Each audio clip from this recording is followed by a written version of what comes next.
The maid enters the Emperor's chamber, carrying his special meal, and asks him to eat, insisting that everyone is worried about his health and that he hasn't eaten anything at all for a long time. Emperor Agnes watches her and tells her she's despicable. The maid is shocked by his words and quickly apologizes, telling him she'll remove the food right away and that she didn't know he wouldn't like it. Agnes tells her to calm down and adds that he wasn't talking to her, he meant the book he's reading, a book called Borsemir's Book. He scoffs, wondering how such a filthy book even made it into his palace library. The maid is surprised and asks what's in the book that made him this angry. He answers that it's a book imagining the fate of the kingdom and his family 100 years from now. He explains that the kingdom went to war against the Demon King and his army, but refused to help the hero, so the kingdom and the ruling family were destroyed along with him. Because of that, his family became infamous for treachery and cowardice for having betrayed the hero, and the world suffered because of them. Agnes gets worked up and says the bastard author packed the book with details as if he'd seen the future himself. He then throws the book aside and says that bastard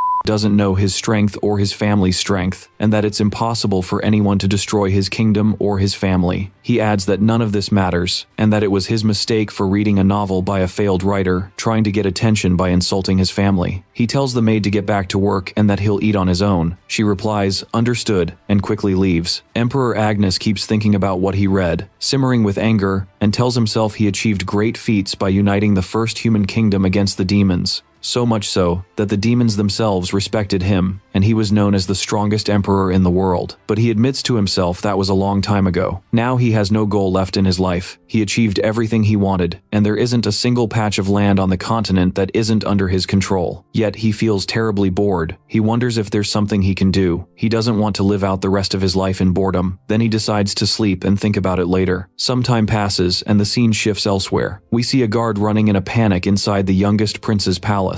This guard had been wronged, and he thinks to himself, what's going on? Where are the guards and the royal forces? There's no one protecting Prince Jian at all. He adds that Prince Jian is weak and lost his right to compete for the throne, but he's still a prince and must be protected, so why did everyone abandon him? The guard keeps fleeing, saying that even if running like this leads to his doom and ruins his life, he still has to keep Prince Jian safe. At that moment, two assassins appear and block his path. One of them attacks, saying the guard should have ditched the prince like everyone else, and looked out for himself. The guard quickly dodges his strikes, but the other assassin lunges at him trying to wound him. The guard musters all his strength to fend off both attacks at once. In that moment, one of the assassins rushes Prince Jian, trying to stab him, but the guard pulls Jian away just in time and tells them they're cowards with no honor. The assassin laughs and says the guard should have run and left Jian, now he'll die with him. More assassins appear behind the guard and get ready to attack. The guard throws Prince Jian away from them and tells him to wait, promising he'll save him and take out these bastards now, swearing on his honor as his personal guard. The assassins charge the guard, Redo, trying to finish him off. He parries their strikes and demands to know who they are, and who ordered them to target Prince Jian. One assassin replies that they're both going to die, so he won't need to know the answer. Then another assassin heads toward Prince Jian and attacks, saying he knows Jian's life has been hard and that no one liked or respected him, so he'll put an end to his suffering and kill him right now. Fredo is shocked and shouts to Jian to dodge and run, but the assassin lunges, saying Jian won't be able to escape, and it's better for him to die here than be a burden to them. Jian snaps back, "Shut up, you're not allowed to talk like that." The assassin is stunned when he finds his sword suddenly stopped, and he can no longer stab Jian. The head assassin asks him what he's doing and why he hasn't finished him off and completed the mission. The assassin answers that he can't move, that his whole body isn't responding to his commands. In that moment, Jian comes to and wonders what he's doing here. He stands up and grabs the assassin's sword, asking him if a piece of trash like him really thought he could kill him. The assassin calls for help from his comrades, screaming for them to save him fast because he can't move. They rush to attack Jian, saying they'll get rid of him quickly, but Jian uses his special ability called Fall of the Black Star, unleashing a massive surge of dark energy that strikes all the assassins and wipes them out in an instant. Fredo is stunned by what happened and asks Jian what's really going on, insisting it's impossible that this is the Prince Jian he knows. Jian laughs and says he really isn't his former self. It becomes clear that he is actually Emperor Agnes, who has manifested inside the very novel he despised so much, 100 years in the future and before his family's destruction. Agnes keeps laughing and says it looks like things have wrapped up. Then he recalls that in the novel he read, many members of his family die in the future, including a very weak prince with unstable magic and a frail body that couldn't even support itself. When he failed to prove his strength in the struggle for the throne, he was completely cast aside. Agnes looks over Jian and says he never expected he'd end up manifesting as the most useless character and the weakest member in his family's history. According to the novel, Jian was supposed to die in the assassin's attack on his palace, but Agnes saved him at the last moment. Agnes adds that, luckily, it wasn't just his soul that transferred. Some of his former power came with him into Jian's body too. He then explains that the special power he retained from his past life is the falling black star ability, and that if it weren't for this power, he would have died in Jian's body because of how weak it is. Agnes tests his power in Jian's body and feels all his senses and emotions are completely dulled. He realizes there's something different about Jian's character, that this boy had been suffering for a long time. Agnes says if he really has manifested inside the novel Hero of Baspid, that means this latest ambush doesn't matter, because 3 years from now, the demons will invade the human world, and the kingdom will be completely destroyed. Because his family betrayed the hero had to fight the Demon King's army alone and lost, and the kingdom was destroyed shortly after. Agnes admits he doesn't know exactly what's going on, but he might return to his body and the real world at any time, so he believes he has to save this world first, and that he will change everything here. He goes on to say, the biggest upcoming event will be the first battle between humans and demons 2 years from now, and that he has to prevent the division that will tear the kingdom apart because of the family's infighting, so they can face the demons with unified strength. He notes a problem. His body is very weak right now, and worse, the Black Star ability didn't transfer at full power, so it's much weaker than the original. He wonders how a side character like him is supposed to save the world, finds it hard to trust anyone here, and sees a serious risk he could die at any moment. Agnes feels his heart pounding with fear for the first time and keeps laughing, saying he remembered this delightful feeling. He's scared and tense. He's the weakest here, and there are many who want to take him out, even the demons. He considers this the thrill he's been seeking his whole life. John decides he should first clean up his surroundings and track down the bastard who tried to assassinate him and deal with him. Jian leaves his room and scopes the area. Fredo is surprised and asks if he's okay. Jian replies that there isn't a single person on Earth crazy enough to try to assassinate a prince of the royal family, except Agnes himself, which means the one behind this incident is someone incredibly strong, and it's very likely one of his siblings or relatives. That's why the guards weren't around when the assassins attacked. Jian tries to leave the palace, and a guard stops him, asking where he's going. Jian says he's going out for a walk outside the palace. The guard tells him he can't do that because night has fallen. Jian reassures him not to worry, the place is safe, and no one can hurt him. But the guard insists, saying they have clear orders not to let him leave. Jian laughs and asks if he received that order from a specific person, then rushes him and kills him, saying that the knights follow his orders and his alone, and he doesn't recall telling any among them to stop him from going out. The other guard is terrified, steps aside for Jian, and says he'll carry out his orders, while Freddy is stunned and wonders to himself what's going on, noting that Jian wasn't this violent before. Jian goes out and looks at the moon and finds it's a blood moon. He says he's now completely sure he's in the world of the novel. After that, all the guards in the palace converge on Jian's location and ask him what he's doing and why he did that. Jian tells them the attack wouldn't have happened if all the guards had been at their posts. Based on that, he considers all the guards here traitors except for Fredo, and says the punishment for a traitor is well known: death. The guard captain asks what's going on and why he killed one of the guards assigned to protect him. Jian answers that it's a stupid question, and that he'll execute them all for betraying royal blood. At that moment, the guards are shocked, and ask Jian what he means by that. He answers that this guard was accused of committing many crimes just like them, neglecting his watch, insulting his lord, and disobeying orders, and most recently, running away from the palace during the attack. Because of that, he had to be punished with death. Then he explains that, as a prince of the kingdom, he has judged them all guilty of treason, and that their fate is death now. He asks if any of them has a confession or a last request before their execution. The captain of the guards grew fanatical and said the prince had discovered their betrayal and involvement in the attempt to assassinate him, which meant they had no choice but to carry out the plan. He ordered his soldiers to draw their swords and assured them they would get rid of Prince John in obedience to orders. Jaeon laughed and said the situation was entertaining, since no one had ever dared betray him in his previous life. The captain of the guards charged at Jaeon, saying he would finish him off, but Jaeon kept laughing and told him he had asked him to confess his crime before his death. Yet not only did he fail to do so, he added another crime on top of it. The captain told him to shut up and die, then attacked him with all his strength. But Jaeon dodged easily and struck back with dark magic, saying he would add the attempted assassination of the prince to the captain's crimes himself. He explained that it wouldn't make a difference anyway, since the captain would die regardless. The guards and soldiers were shocked by this display of power and said it was impossible for the weak Prince John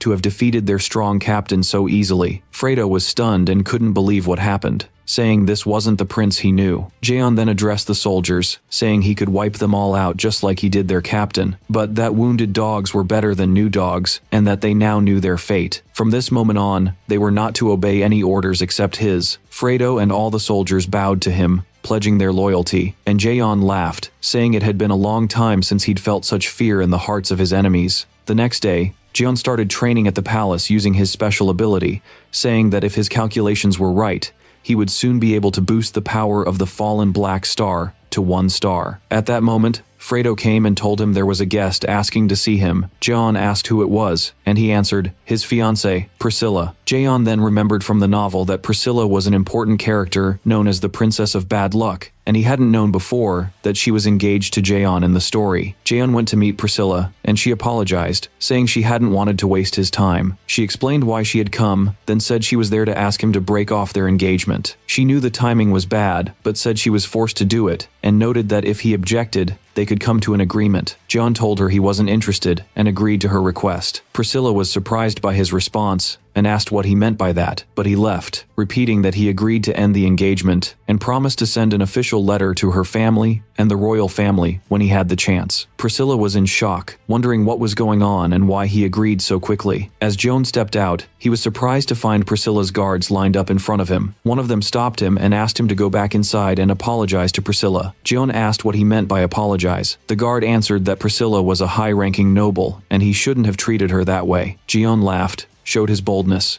and gave his opinion on the guard's demand immediately. Meanwhile, Priscilla was in her room wondering what was happening and why Jaeon had dropped her with such coldness when he had begged her family to propose before. She felt like Jaeon was the one who had broken off the engagement, not her. She decided she wouldn't let him reject her like that. If the engagement had to be broken, she would be the one to do it. She stepped out of her room to call him and tell him she needed to talk, but she was shocked to see Jaeon had overpowered her guard and defeated him easily. She said in disbelief that it was impossible for Jaeon to beat her family's strongest knight, Griego, without even touching him. Another guard tried to attack Jaeon using magic, but Jaeon struck him and almost killed him. He changed his mind because he found him too weak to deserve death, then hit him with a wave of darkness that left him badly injured. He grabbed him and told him he would spare him this time, then tossed him next to Priscilla with a warning to know his place, saying they were just bugs in his way and he would crush them whenever he wanted. Priscilla was shocked by everything she was seeing and said this wasn't the Jaeon she knew. He had been a weak coward. Jaeon told her to take her guards and leave, pointing out that he had spared them only out of respect for her and her family, but if it happened again, he wouldn't spare their lives. Priscilla ran after Jaeon and asked him to wait, telling him she wanted to talk to him, but Jaeon found her annoying and asked what she wanted, emphasizing that there was nothing left to talk about since she was no longer his fiancée. After Priscilla asked Jaeon to let her stay in his palace for a while under the pretext of attending the procedures to dissolve their engagement, she assured him her presence wouldn't bother him and that she was just waiting for the official matters to be settled. Jaeon refused at first, but then reconsidered, asking himself what the point was of kicking her out now, especially since he might be able to use her magical ability to detect hidden enemies in the palace that were hard for him to identify. He finally told her she could do as she wished and stay in his private palace. Priscilla was delighted and thanked him, resolving to learn more about his new, mysterious personality, which seemed completely different from what she was used to. 3 days passed, during which Priscilla grew very frustrated. She only saw Jaeon once, even though she thought he would have initiated a conversation with her since he had agreed to let her stay. She kept wondering why he had changed so suddenly, and about that strange energy he used to defeat the guards so easily. She decided she had to figure out the truth today, and wouldn't let him keep ignoring her. She went to where Jaeon was training with his soldiers and called out to him, complaining about his disappearance for 3 days. She asked why he allowed her to stay even though he was constantly avoiding her. Jaeon stopped her and spoke calmly, asking her to speak with the respect due to his status as a prince and hers as a noble, and reminded her that she was the one who asked to stay in the palace,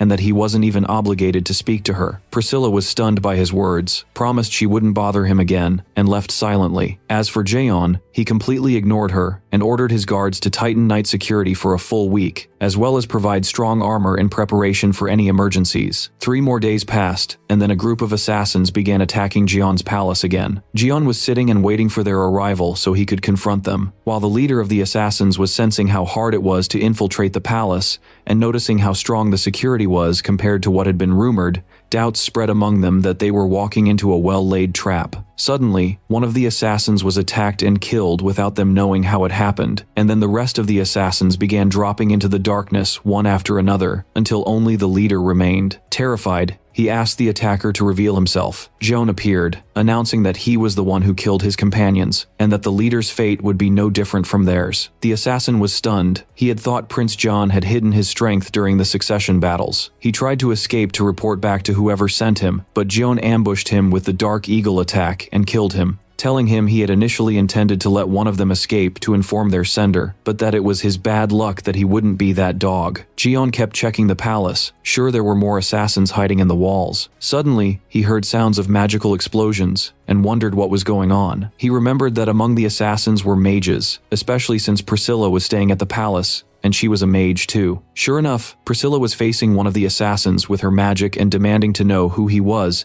and how he dared attack a royal palace. Priscilla used wind magic to defend herself, but the assassins quickly countered her attack and expressed surprise since they hadn't expected a mage to be protecting Jaeon in the palace. One of the assassins tried to finish Priscilla off using Legis magic and lunged at her, saying he would end her right away. Priscilla tried to defend herself with shield magic, but the assassin's dagger shattered her shield easily. She was stunned and terrified of dying, and began screaming for help. Just as the assassin was about to kill her, he was shocked to find his body suddenly unable to move, without knowing why. While he was still in shock, Jaeon appeared, struck him with dark magic, and killed him. One assassin had been watching all this, paralyzed with fear. All their old intel about Jaeon was wrong. He had been thought weak, while today he seemed powerful, with a terrifying aura. Jaeon noticed this assassin and asked if he intended to attack or run. The assassin chose the latter and fled, saying he wanted to live. Jaeon expected that and found it a smart move. Priscilla approached Jaeon and asked why he allowed that assassin to escape. He answered that he had planted dark magic in the man's body, so he could track him back to their base later, and now he could reach them easily. Jeon said,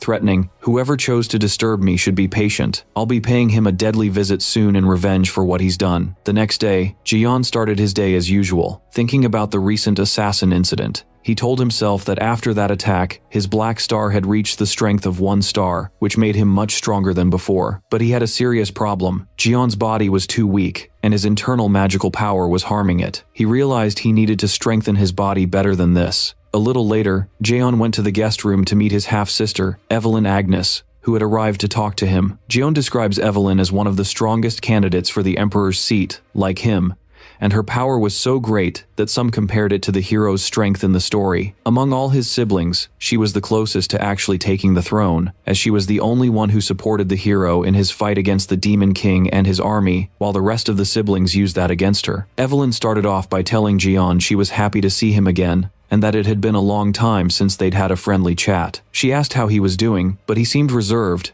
and asked what she meant by that. She told him she'd heard about 2 assassination attempts on him in his palace during the past week. Jeon replied that he was being watched by everyone, and that those who attacked him were a bunch of stupid amateurs like the ones she sent, and that he dealt with them quickly. Evelyn was surprised by his tone and said Jeon had never treated her like this before. She expressed her sadness and said the recent incident had affected him and ruined his mood to the point he no longer trusted anyone, not even his family. She apologized, saying what happened was her fault, and she should have been more careful about his safety. She offered to send an entire squad of her knights to guard him at the palace, so he wouldn't have to worry about another attack, and vowed to hunt down whoever wronged him to the end. But Jeon cut her off and reassured her he didn't need her soldiers, surprising her by saying he could protect himself. He'd also personally selected a group of knights to start training them to guard the palace. He then asked her what the real reason for her visit was, saying he didn't believe she came just out of concern for him. Evelyn answered that she really did come to check on him after hearing the news, despite being extremely busy, and that he was her younger brother, even if they had different mothers. She pointed out a problem awaiting him, He had reached the legal age for the royal family, which forced him to participate in the succession ceremony soon. She pleaded with him to withdraw from those ceremonies and anything related to the succession for his own safety. Jeon was puzzled by her request and asked why. She explained that her motives were fear and affection and said she wouldn't deceive him. If he participated in the ceremonies, she was sure he would fail, maybe even die, and if he succeeded, his enemies would multiply, and he wouldn't be able to withstand the trials given his skills were weaker than his siblings. She pointed out that even if he pulled off a miracle and succeeded,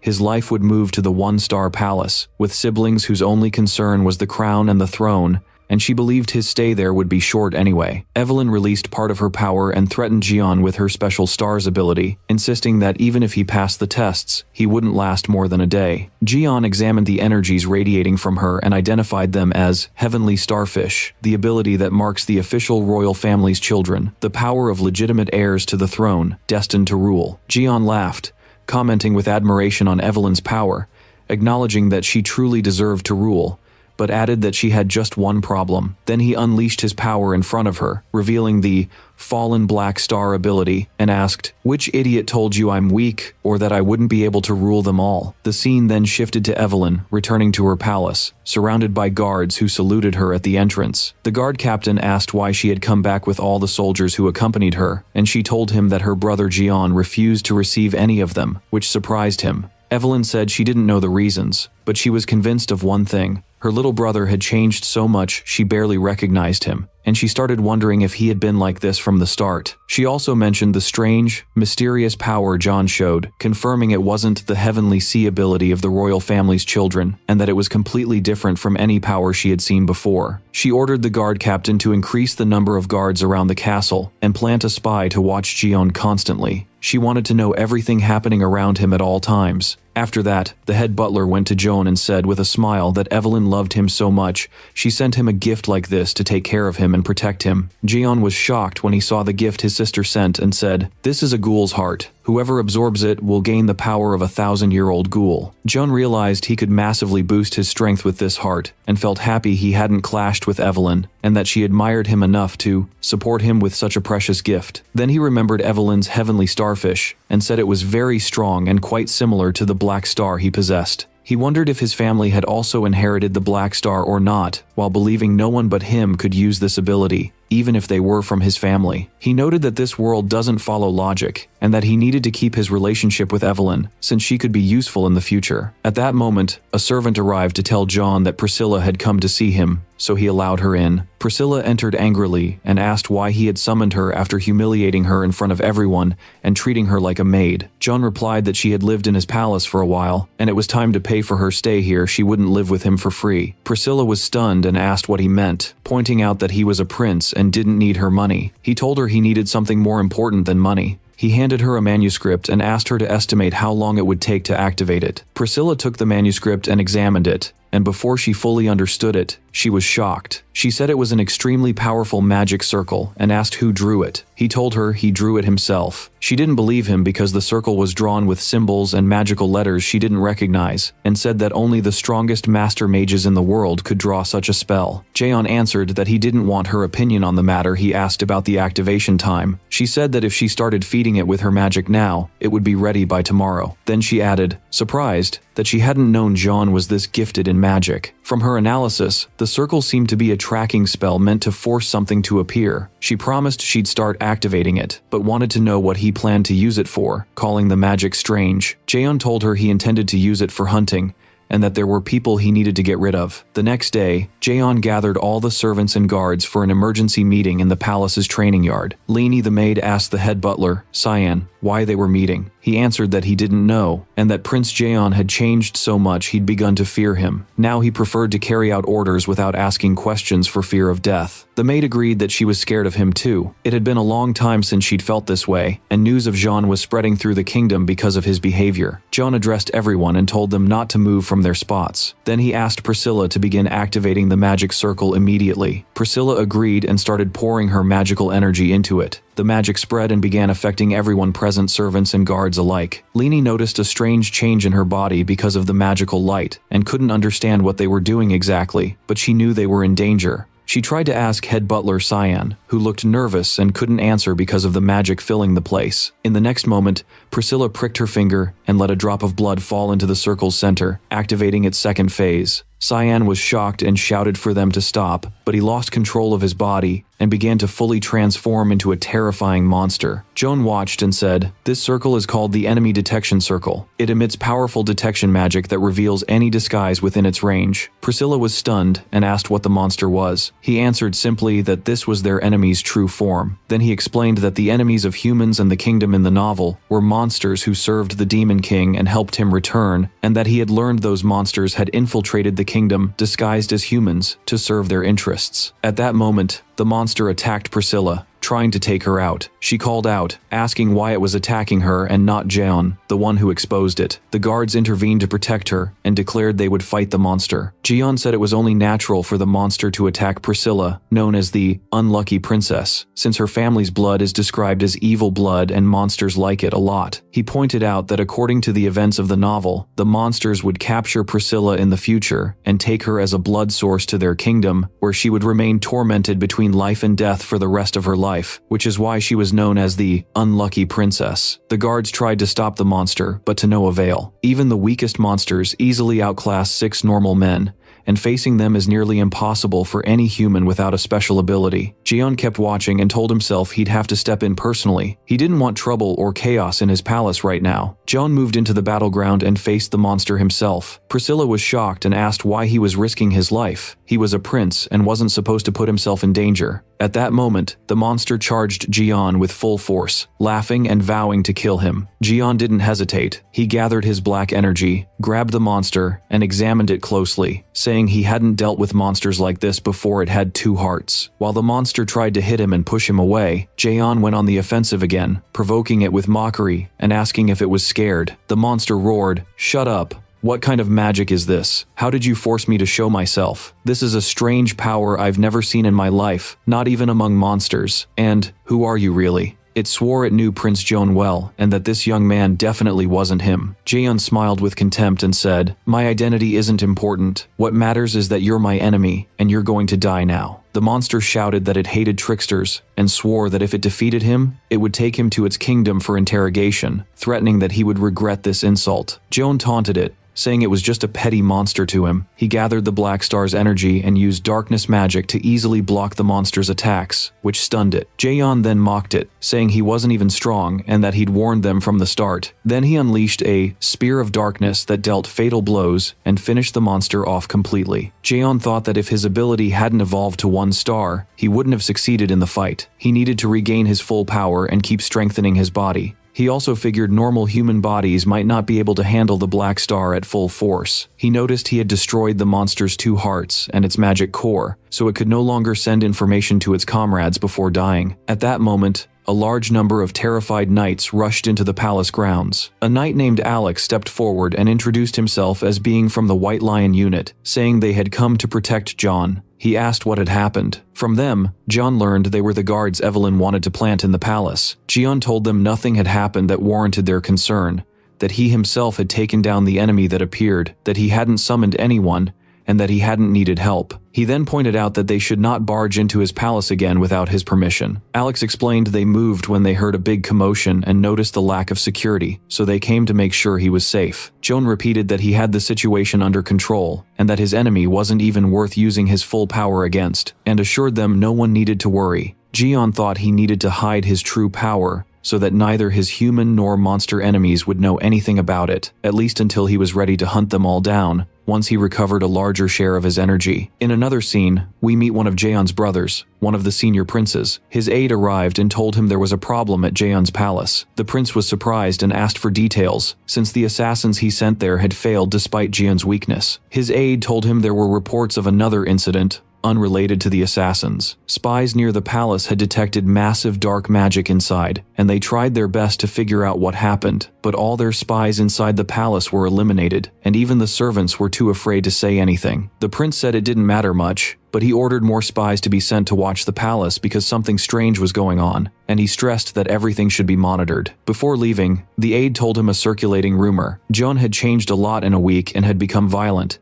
and anyone who offended him was killed on the spot. He had also manifested unknown, immense powers that no one understood. The prince scoffed, saying John had been a failure since birth, a disgrace to the family, and he compared him to an angry worm that wouldn't be able to hurt anyone in the end. The aide told the prince there was a rumor saying Jian had decided to join the struggle for the throne, and he found it unexpected. The prince replied confidently that there was no need to worry. He called his brother stupid, and said he no longer needed to try to assassinate him, because Jian would perish on his own through the succession rituals. He then asked his aide to confirm whether they had influence over this year's ritual exams. The aide confirmed they could intervene, so the prince asked what he needed. He laughed and said he wanted to make Jian's coronation ceremony a fun party, and they would make sure Jian never came out of it alive. At that time, Jian was wandering the city, deep in thought, telling himself he had just 1 week left before the coronation rituals began, and that he needed to solve a few problems before then. He searched the city for a specific place described in the novel, until he reached an old building he identified. This is the headquarters of the secret Moonlight organization, but it's just a front. In truth,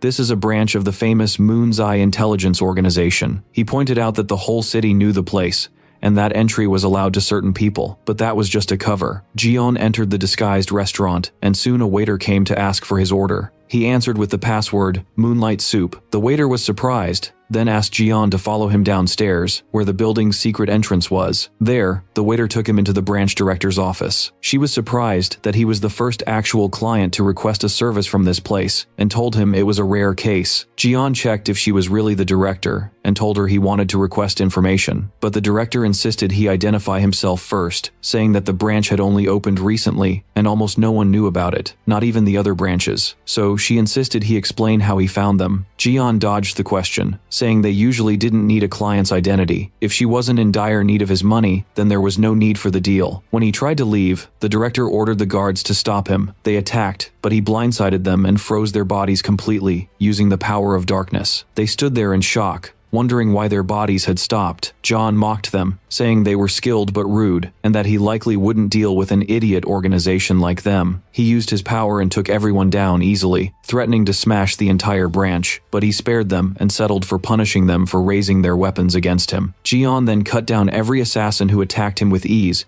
before approaching the director and saying, "Are you still worried about my identity? I think I just proved it well enough. All you need to know is that I'm strong, and you're obligated to fulfill my request without any more questions." He ended by asking if she had any objections. She replied in fear that she did not, and that they would do everything he wanted and provide it for free as an apology for what they did. Jian told them his requests and left, telling the director she would contact him when the information was ready. The director Irene was left stunned by what happened, saying his quick defeat of the organization's best assassins was unbelievable. She found his requests easy. He wanted information about the Black Forest and asked for a forged identity. The waiter came and discussed with her the danger posed by this mysterious royal customer, again suggesting caution in dealing with him. Irene agreed and ordered their best spies to be assigned to watch him. They were now entangled with someone from the imperial royal family. Agnes. She had examined his distinctive gray hair during the fight. She remarked that they didn't have the luxury of being enemies with a man of such power. They needed to know his intentions, especially why he had left the royal palace in disguise. She also instructed them to gather all the information he wanted about the Black Forest, and stressed the need for extreme caution, because if he became their enemy, their end would be near and swift. The waiter agreed to Irene's orders, and said he would start immediately by gathering all the necessary information and sending spies to monitor Jian and uncover his identity. Irene sat thinking about Jian, trying to analyze his strength, his unique personality, and his overwhelming presence. She began to strongly suspect that he was one of the imperial family's sons, and maybe even one of the candidates for the throne, but she wanted to confirm it herself. We then shifted to Priscilla, who was storming through the palace in anger, feeling Jian's constant neglect since her arrival. She blamed him for using her only to activate the black magic circle and expose the disguised monster, then completely ignoring her without explaining anything, even though she had helped him effectively. She guessed the main royal palace might already have information about what happened, but she didn't want to risk contacting them. She went straight to Jian's room to ask to see him and get answers. Guards confronted her at Jian's door and barred her from entering, so she protested that she had a right as his fiancé, but Alfredo told her that his master, Jian, had forbidden anyone from entering, and that he was currently busy contacting the great families about the incident, which was a lie, and had completely banned leaking any information about the monster outside the palace. Priscilla pressed, saying she wasn't a stranger or just a guest, but his fiancé. Alfredo countered by asking if she really was, and she faltered, remembering that she herself had requested to break the engagement. At that point, Alfredo delivered Gion's message. He no longer needed her in the palace, and if she didn't want anything, she should return home. Priscilla was shocked by his stance and grew furious. Meanwhile, Gion had left the capital and was now traveling by magic train to another magic palace. He was amazed that magic trains actually existed and wondered if his kingdom would really develop like this after 100 years, as the novel said, vowing he would never let his descendants surpass his achievements in technological development. He activated his detection ability and found that spies from the Moonlight Organization were already following him. He'd expected that and had left his gray hair visible on purpose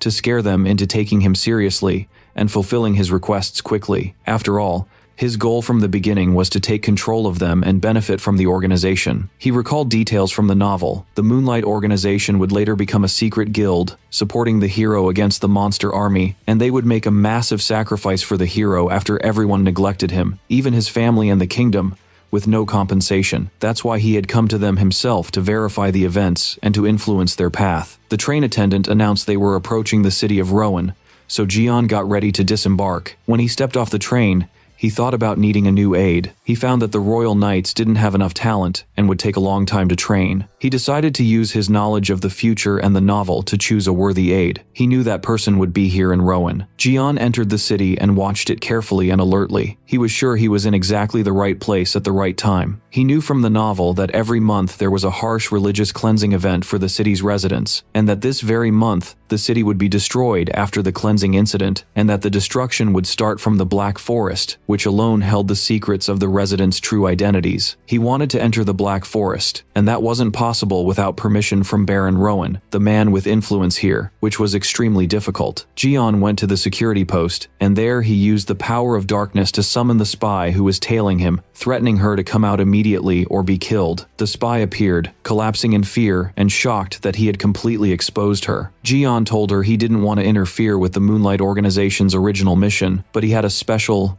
immediate task for her now. The girl stared at Gion in amazement and shock, real signs of alarm on her face. She asked in a raspy voice, noticing his firm insistence, "How did you know I belonged to the organization? I left no trace behind, and no one saw me at all. Who are you, for heaven's sake?" But Gion's expression stayed cold. He looked at her with a chilly gaze that held no hesitation or mercy, and cut her off in a commanding, firm tone. "Be quiet now. I only care that you focus on my request. What I need from you is far more important than your loyalty to that little organization of yours. Gather every possible bit of information about the mercenary recruitment contest that will be held at Baron Rowan's manor. I also want to know everything about those people in the city who bear a lion's head tattoo with 6 stars, all the details, names, locations, even their old secrets." The girl's eyes widened even more, and she stammered back with obvious worry, "My lord, I don't exactly understand what you're talking about. Information this precise about the tattoo? Why these people in particular? I have no idea what the point of your request is." But Gion didn't care about her excuses or attempts to understand. He cut her off again as he turned to leave. "You don't need to understand. I'm the one who sets the mission's objectives, not you. Just carry out the order as I requested. Don't argue and don't waste your time. You're a spy supposedly in the best intelligence organization in the kingdom. Covert work doesn't need a lot of questions, and this mission should be simple and clear to you, no matter how vague the details are." The girl stood frozen in place for a few moments, unable to move from the shock. She spoke to herself, "How does he know all this about the secret contest? Where did he hear about the 6-star lion tattoo? Our organization isn't even that influential in the kingdom, and if he already knows all these secrets about the city, the organization, and Baron Rowan, why ask me to dig further? He's a mysterious man unlike anyone I've ever seen in my life. This man must have goals that go beyond any mission I've faced before." Meanwhile, the scene shifted to Baron Rowan's manor, where Ryan entered on her father while her eyes burned with determination and resolve. Her father, the Baron, rose from his seat and asked her in a calm voice tinged with paternal concern, "Rian, are you really sure about what you want to do? Did your enthusiasm get ahead of your thinking this time too? The matter isn't as simple as you imagine." Rian replied with a fierceness she'd never shown before, firmly declaring, "Yes, this is our only chance to survive, my chance to free these people from the grip of those bastards who call themselves purifiers. They're the reason for the city's corruption and our people's suffering. I have to act, and I won't back down." The Baron, even more worried, asked her, "But how will you get rid of them when they're the ones who've maintained the city's balance for years? Your ancestors, who had the ability to use the power of sealing, failed at more than just containing the demon's evil. They couldn't eliminate the purifiers. And despite their cruelty, without them, the city would become easy prey for monsters and demons. Rian cut her father off, clearly furious. Enough with the talk about the ancestors. All you do is sing the praises of the past and forget your people's suffering today. If our history really matters to you, why are you letting the purifiers control us like this? How many times have they made us suffer? How many innocent lives were taken in the name of so-called purity? I have to put an end to this farce once and for all. Then she left him, extremely angry, and spoke to herself. Always the same talk about the ancestors who saved the kingdom from evil, but he forgets that the purifiers doubled people's suffering compared to what they saved them from. How long are we going to live at their mercy? Rayan headed to the training grounds, and her colleagues' eyes followed her in silence, noticing her tension. One of them, looking curious, approached and asked in a low voice, "Rayan, why are you so worked up today?" Another colleague, Ragno, jumped in immediately, mocking, "It's obvious she fought with that dumb old man again. When will she drop her stubbornness and listen to some wisdom? Honestly, I don't listen to anything that comes from him." Leon, one of their friends, stepped in to calm things down. "Ragno, speak respectfully. You're talking about Baron Rowan, the owner of the land we stand on. Whatever your differences, you need to respect him," Ragno replied stubbornly. "He still puts his family's business above everyone else's interests. That's the real reason for our problems." Leon tried to keep the discussion in check. "Enough fighting. This won't help us at all." Rayan tried to change the subject and asked them about the mercenary recruitment. "Did you find anyone strong enough to join our ranks?" Ragno answered with a sneer, "You can watch the applicants yourself. Most of them are just pitiful thugs. Their presence in any battle is absolutely worthless." Leon confirmed what Ragno said. "He's right. We're wasting our time with these meager numbers. No one stands out so far." Rayan felt disappointed. She hadn't expected everyone to be at this level. She turned to Hart and asked for his opinion. He replied confidently, "Actually, there's only one person I think isn't like the rest. The moment he entered the ring, I felt he was different. I suggest you keep an eye on the arena. He's there now." All eyes turned to the ring, where the mysterious mercenary Joan was, in disguise so no one would recognize him because of his hair color. All the mercenaries gathered inside the ring, while everyone stared at Rayan and her group in astonishment. Some whispered to each other, "This group is dangerous. They're among the strongest hunters in the northern region. What brought them here?" As for Joan himself, he was scanning the place with a sharp gaze and spoke to himself. "The purification rite is about to start. If I don't move fast, the city could end up destroyed like in the original novel." But he finally noticed Rayan and said with quiet excitement, "Found her at last. The legendary girl who will one day be one of the hero's most important allies. She's the one with the rare talent that only appears once every 1,000 years. In the future, she'll be known as the strongest spear user ever, bearer of the heavenly spear. But she hasn't matured yet. The Great War hasn't started. I need to use her appearance during this time to my advantage and get her to join under my banner." The referee suddenly announced in the arena, "You there, get ready. Your match starts right now." Jian stood and prepared, walking calmly into the ring amidst curious looks and whispers among the crowd. At that moment, Jian's opponent appeared a man named Ryo, a terrifying, infamous criminal known to everyone in the city and neighboring towns. None of the security forces dared arrest him because of his ruthlessness and savage strength. Ryo stood defiantly, looked at John, and said mockingly, "You weirdo. Listen up, this spar allows us to finish each other off. You'll be the first victim today, and I'll make sure your end is not a happy one." But Jaeon didn't care to respond to the challenge and said indifferently, "Are you going to stop yapping and start the fight already? This duel is so boring." Ryo lost his temper and snapped, "You should have withdrawn before it was too late, but you'll pay for your stubbornness. You'll regret this." He launched a fierce attack with his spear, shouting, "I'll make you a lesson for anyone who thinks of opposing me." But Jaeon calmly observed the situation and thought, any physical attack in this world always has strengths and weaknesses. If I use the strengths, I can stop it easily, and by understanding its weak points, I can avoid the damage. Unfortunately, Ryo's power is too weak for me to even need to use my special ability, Black Star, against him. Then John started dodging Ryo's attacks with unexpected agility, avoiding every strike with astonishing ease. John didn't give him a chance to process what happened. He launched a counterattack as fast as lightning, focusing a huge amount of power into a single, strong, precise strike. It sent Yon flying out of the arena, crashing to the ground with a thud that kicked up dust, leaving everyone stunned. Jaeon then stood on the platform with quiet confidence and said to himself, almost mockingly, "Seriously, this is a waste of time. I expected a little entertainment, but it seems they overestimated my opponent." Every eye was on him, and murmurs and exclamations spread among the mercenaries and spectators. Someone shouted in shock, "No way, he beat him with a single strike." We've never seen power like this. Everyone was stunned by Jaeon's strength. They had thought he was just some weird newbie that nobody knew, but he proved in an instant that he had skill and power beyond their imagination. Even Ryan and her group were exchanging looks, completely astonished. On the viewing platform, Hart watched Jaeon with intense interest. He turned to Ryan and asked, his eyes shining with genuine admiration, "What do you think of this guy? I haven't seen anyone with a style like his. He's impressive, and what's stranger is that he uses the least effort to pull off a finishing move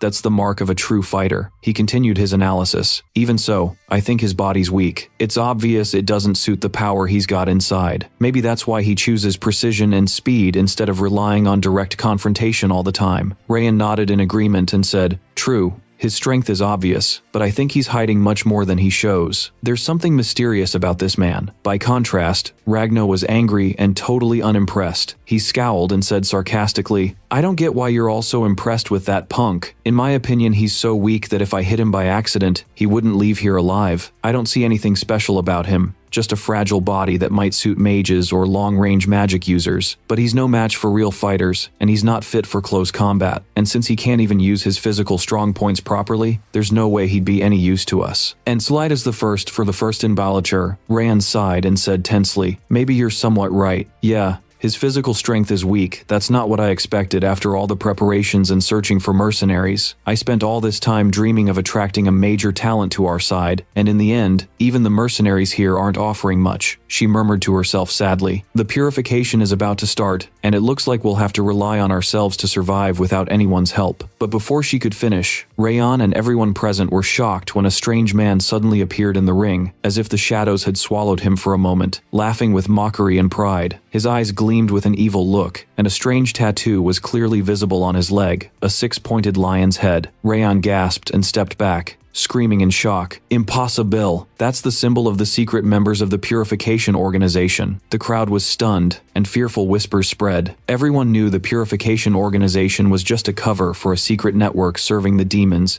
and sealed monsters in the depths of the Black Forest. They unleash plagues, bring monsters, and try to break the seals of ancient evil. No person or land has been spared by them. Their curses never end, wherever they go. The stranger spoke loudly as he laughed. "You idiots, you can't stop us. When our masters return to this world, they won't find anyone to get in their way. You have no protection, and there won't be any power left to stop us. You'll be the first to vanish today." The mercenaries lunged at him, shouting, "Who is this bastard? Who let him in? Let's finish him off right now." At that moment, the man began to transform, shedding his human form, releasing an evil energy that terrified all the leaders and fighters there. Rayan, having regained her composure amid the panic, stepped forward and shouted, "There's no place for evil here." She charged at the enemy with all her strength, using her speed and weapon, and unleashed a devastating strike that obliterated him completely in front of everyone in an instant. The rest of Rayan's group rushed to her, worried. They quickly asked, "Are you okay? Were you hurt?" She shook her head and said tiredly, "I got rid of him. But who knows if he had hidden allies? Search the area fast. Be careful. There might be more." She had barely finished her sentence when another shadow appeared, a monster hiding among the debris. He laughed mockingly, his eyes glowing with malice. He addressed Rayon, saying, "You're right. Haven't you figured it out yet? This was all a trap. We wanted to gather you all here to wipe out all the defending forces in a single simple blow,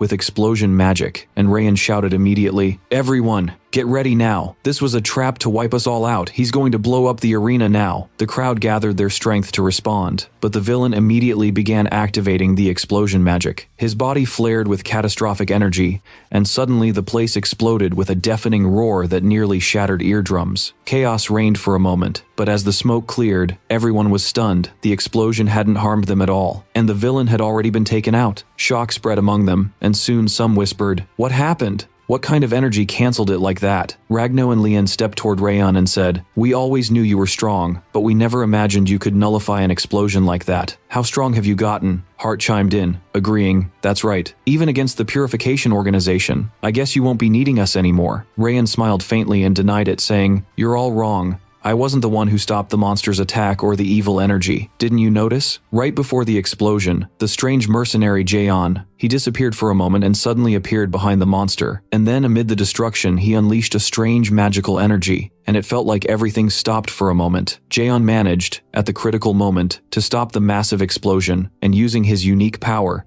he protected everyone in the training grounds from destruction. Time seemed to freeze amid everyone's shock, and as the blast's effects faded, the field looked as if nothing had happened at all. Everyone stood there stunned, wondering about the source of that legendary power. Meanwhile, Jiyeon watched the situation with sharp eyes and a faint smile on his face. He spoke to himself calmly. Thanks to my knowledge of the novel, I can predict most events and avoid disasters before they happen. If I didn't know the fate that was waiting for everyone here, a huge catastrophe would have happened just now, and most of the people in the arena would have been wiped out by the explosion. Defeating the other mercenaries wasn't enough to catch Rien's attention, but after stopping this attack and saving them all, I think I've finally come under her gaze. Things moved quickly, and a day after the incident, Rien gathered everyone who passed the mercenary filtering test and stood before them with a serious look, saying, "Starting today, you'll be one team with me. We're facing a dangerous raid and we need solidarity. Our next goal is to subdue the Black Forest and eliminate the demoness threatening our city. So I want you to get to know each other now. From this moment, you're my teammates." Jean kept a close eye on everyone Ryan chose, realizing that all the core members of her team were already there, along with the girl, Kayla, and her partner, Nomni, who had secretly joined the test and were also famous northern mercenaries. Another girl caught his attention too, Siri, since she was the only one who stood out with obvious strength and was officially selected from the mercenary gathering. He looked at her carefully, noticing she was hiding real power behind her calm features. Rian asked everyone to focus on her, then started explaining the main plan briefly and quickly. There's a huge forest separating our city from the western side of the Salos mountain range. Everything in that forest is dark and black, the soil, the trees, even the air.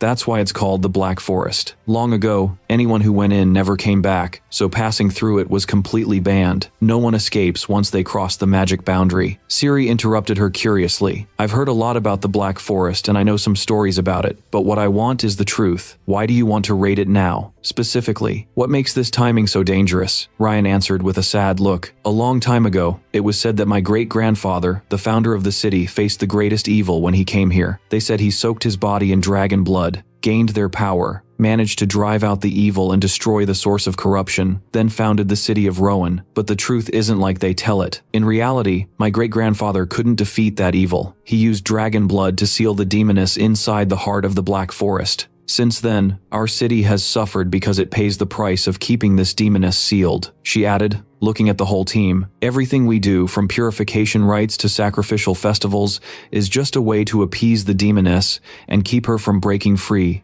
and shattering the seal." Here, Joan stepped in and said, with interest, "So you're talking about the Purification Festival? It's the annual ritual where they offer a sacrifice to the demoness to make sure she never gets free." Rian replied, confirming, "Exactly. After every purification festival comes the purification arch process, meaning they bring the criminals who were arrested in the city and throw them to the demoness in the Black Forest as a regular sacrifice. The goal isn't just to get rid of criminals, it's a doctrinal ritual passed down through generations. It goes back to trying to protect the city from the greater evil." Hart picked up the thread and asked her, "I get it now. Since you're mentioning the purification arch, do you mean that all the city's convicted criminals are actually sacrificed that way?" Ryan answered with a light pain in her voice. "Yes. Not just the notable convicts, sometimes they even choose people who were falsely accused, or those whose guilt wasn't proven. For the demoness and for tradition, they'll sacrifice any number they can. They used to tell children not to go near the square, and I remember when I was little, watching some innocent people being driven by force to the arch and sacrificed without mercy, just to keep the demoness's seal in place and let everyone feel a false sense of safety." "Thanks for watching." Rajno laughed mockingly and said,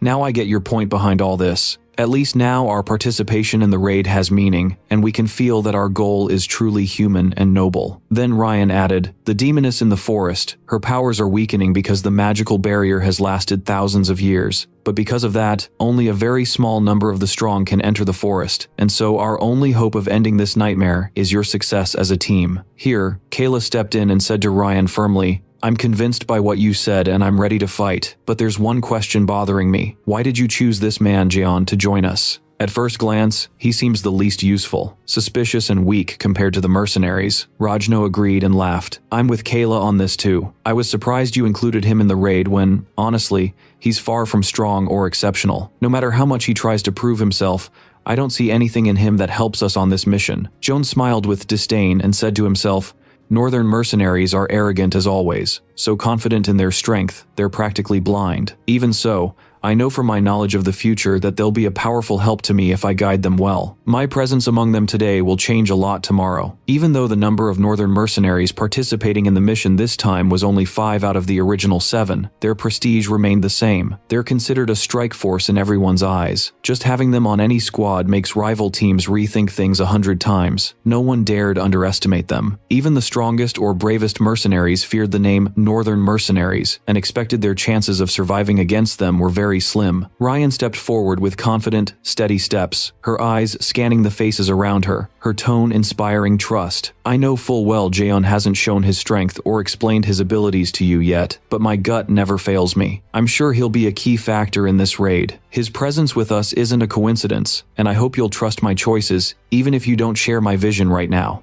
Rian's words had a strange effect on the group, especially Rajno, whose expression shifted from surprise to disapproval. His eyebrows shot up, and he looked like he couldn't believe what he was hearing. In a tone laced with sarcasm and a hidden anger, he said, "Ryan, have you lost your mind? Since when do we add someone to the squad who hasn't shown any skills or even tried to fight seriously with any of us? If he couldn't prove himself among the Northern mercenaries, that means his presence is more of a burden than a benefit. Honestly, he'll be a liability the moment we're in danger." As for Jaeon, he watched their whole conversation with calm, expressionless eyes, as if none of it concerned him, or as if he had a quiet confidence about what would come later. Inside, he was thinking, looks like Ryan is still hesitant like the rest of the members. She's seen a glimpse of my power, but she's not convinced enough. More importantly, she still hasn't said anything about my power in front of them, which means she still doesn't fully trust the Northern boys. I also think she realizes that the attempt to infiltrate the palace training grounds wasn't a coincidence at all, and that there's a traitor in the group who helped the organization from the inside. I actually know who that person is, but I won't reveal them yet. It's important that I let Rian learn and rely on her own wits to figure it out herself. It'll help her and make her stronger later. Rian cut off his train of thought and called out firmly to everyone present, "Come on everyone, calm down a little and focus on our main goal. We're going to talk seriously now about the Black Forest. We'll study together how we're going to enter it, which route might be safer, and review the plan step by step. Time is running, and getting distracted isn't in our favor." The tension stayed on Kayla's face. Her eyes didn't leave Jaeon for a second, and it was obvious his presence increasingly annoyed her, almost knocking her out of her usual composure. As time passed, each member started preparing in their own way, each dealing with the mission's pressure differently. Jaeon chose isolation and trained alone with his dark magic. That heavy black aura spread around him like it was about to swallow the place. Leaves trembled under the effect of his magical waves. Even the soil seemed like it wanted to flee from him. After he felt the entire area was saturated with his power, he suddenly drew everything back in, and the magic vanished in an instant as if it had never been there. He whispered to himself, barely audible, "Just 1 star. It's what's suppressing my power and always keeping me weak, unable to unleash what I really have. The technique I'm thinking of is super strong, but the price is that my body will practically collapse if I use it against one of the 7 sibling mercenaries. And the real problem is they're no longer my most dangerous enemies in the novel. There are stronger, fiercer foes coming after them, so I have to hurry and reach the 2nd star fast. Once I'm freer, I'll be able to use techniques stronger than anything I used in my previous life." Suddenly, while he was lost in thought, a strange girl appeared in front of him. He hadn't sensed her arrival through the dark aura, but she walked toward him confidently and said,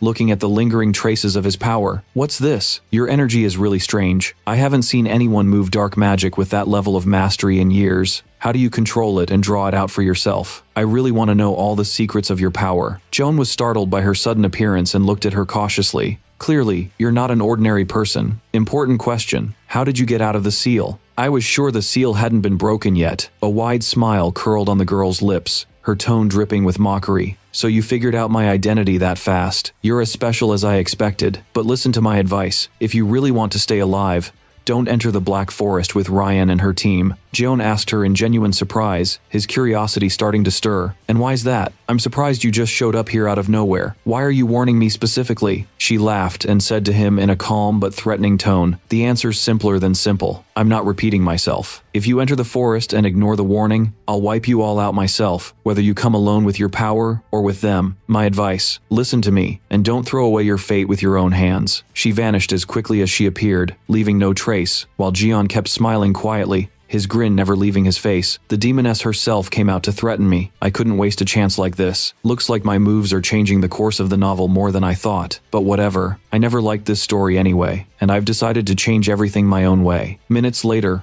While wandering, Jian sent signals at night to the Moon Eye spy, and she appeared hiding up in a tree. She jumped down in front of him, panting in shock. Seriously, how do you find me every single time? You're actually scary. Jian asked her, did you get what I asked for? She answered while digging in her pocket and pulling it out for him. The rare thing you wanted, a top-grade storage stone, exactly like you described. It was hell to get, and that's why you're paying extra really. The job was nearly impossible. But what are you even planning to use a storage stone for? He took the stone and looked at it with a pained smile and said, surrender. She stared at him, confusion all over her face. Surrender? What are you talking about? Even when you work me to death, you don't explain a single thing. Jian left her without giving any more details, just said calmly and briefly, you'll understand soon. The spy hesitated, trying to make sense of his actions. Every time, he treats me like I'm his servant, won't even say how he's going to act. I'm just gonna report to the manager, that's all. Anyway, work is work, period. After that, Jian headed to rejoin the rest of the group, and they all started walking cautiously as they prepared to enter the Black Forest. His heart leapt with anticipation, and he smiled to himself. The real adventure starts now. They entered together into the depths of the forest, and with every step,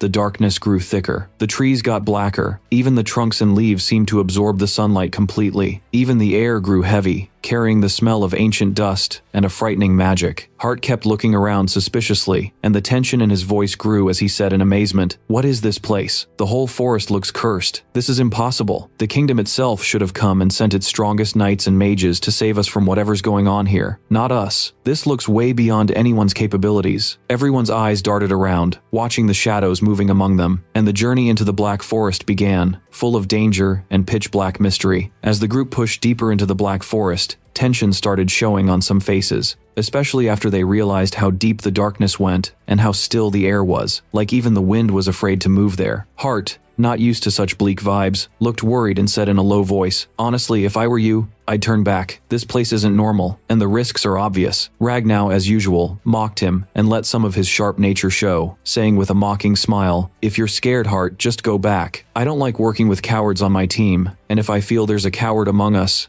they better shut up or find another path that's not ours. Then he kept moving forward like he was deliberately provoking the others, but the group ignored the squabble and kept walking. Jian watched everyone from the rear with a keen eye, a lot of questions spinning in his head. What's weird is Rian never actually explained the demoness's threat level in the forest or anything about her power, but I noticed the trust between her and the team is almost blind. They're all following her without even asking for a plan or the simplest warning. They're really loyal to her, and that's exactly what I like about her, the leader everyone follows without hesitation. He looked at Keela in particular and thought to himself, pretty sure someone like Keela is the most suspicious of me here. Her eyes are on me the whole time, like she's expecting me to attack, and she has zero intention of believing or trusting what Ryan says about me. At that moment, Rian reached the middle of the forest. She felt the air grow heavier, and the dark black energy become suffocating. She quickly turned to the team and announced, get ready, the demonic energy here is very strong. I think we're close to the demoness herself. Lian asked about the plan, fear creeping in. Are we seriously going in just like that without any prior plan or prep for the fight? Rian replied with rare confidence, exactly, there's no conventional plan that'll work here. The only solution is overwhelming force, go straight in. Logical solutions all end in this place. She pulled out her famous spear, Lightning Spear, swung it, and added, but to keep our dignity as knights and nobles, we have to warn the forest dwellers before we barge in. Said as Hather, and this conchly size and take into Feisment. In a single instant, Rian hurled the lightning spear forward with force, obliterating the entire area ahead. Everything turned to ash.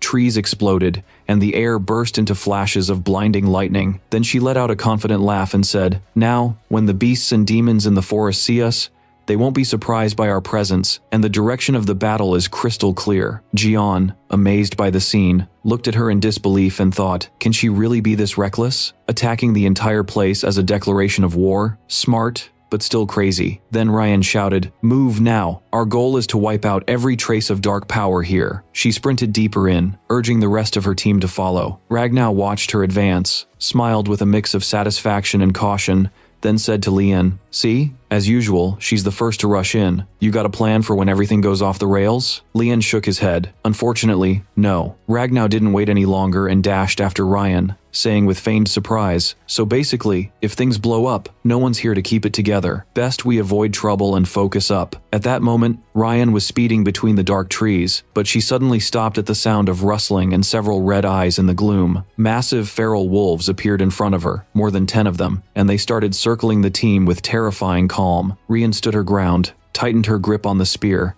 and said in a serious voice, "These are the feral wolves. I've heard a lot about their strength. They're actually behind all the recent attacks we've been dealing with on the city." She barely finished before all the wolves leapt at her with terrifying speed. Rian showed a moment of hesitation and said, "I think I rushed in too hard. Their numbers and speed are beyond even my ability to escape." But Ragnar didn't leave her stuck. He used his special ability, activated his explosive hand, blinked in front of Ryan, struck the wolves with a single blow that shook the earth, and wiped out most of them on the spot. Then he turned to Rian with a smile and said, "Told you not to be reckless, didn't I? I'm always known to be at the front, and I'll keep protecting everyone no matter what. I'm the only one allowed to charge in like that." Hart didn't waste time either. Using his assassination skills and quick movement, he jumped between the wolves and strangled them one by one with quick, precise moves. Then said to Ryan while fighting, "You focus forward. I'll cover your back and take out any beast chasing us. Let's finish them fast and get our strength back." With each round, every time they finished off some wolves, even more showed up, fiercer than before, until the team started to feel worn out. Keela watched the situation closely and called out, "Their numbers are unnatural. It's like they never end. We need to change our approach." Ragnar started feeling the pressure and said,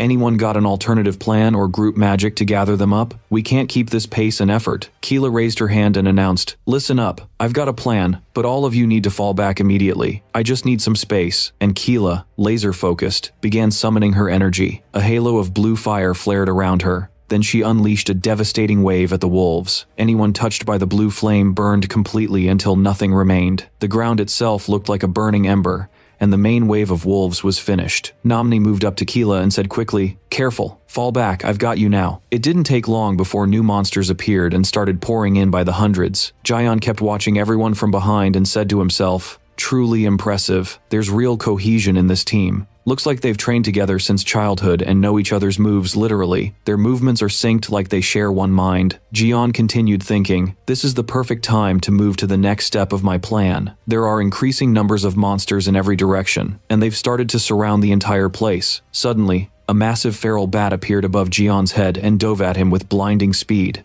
Jion smiled and said, "Nice. The perfect punk to test something I've been working on." At that moment, Sari screamed a warning. "Jion, move now, its strike is deadly." Jion moved with agility, easily dodging the bat's attack, then turned to Sari and said in a calm, confident tone, "Just watch. No need to worry about me." He unleashed his dark magic black energies wrapped around his arm, and in a single moment, he slammed the giant bat to the ground and finished it off completely. Keela and the rest of the team stared at Jion in complete shock. Their view of him changed. They watched him with intense interest and deep suspicion, especially after he showed a power no one expected him to have. And so the clash escalated, and it became clear to everyone that Jion wasn't just some ordinary guy on the team. He had his own secret, and he might be the deciding factor in their upcoming fight deep in the Black Forest. Jion stood in the middle of the forest, watching the giant feral bat's body turn into black shadows that faded with the wind. He muttered to himself in a low voice, like he was explaining to himself or sending a hidden message. "I cut the magical link between this beast and the demoness, and that's the fastest way to get rid of them without a long fight. Every time this magic core is severed, any beast bound to the demoness either fades out or becomes ridiculously weak. That way we save our strength for the battle that actually deserves a fight." Seconds later, Keela strode up fast and sharp, her tense eyes fixed on Jion. She stopped right in front of him like she was challenging his very presence, and said in a tone full of anger and confusion, "Who exactly are you? What kind of power are you using? I've never seen dark magic like that. What are you really, Jion? Answer me now. Cut the crap."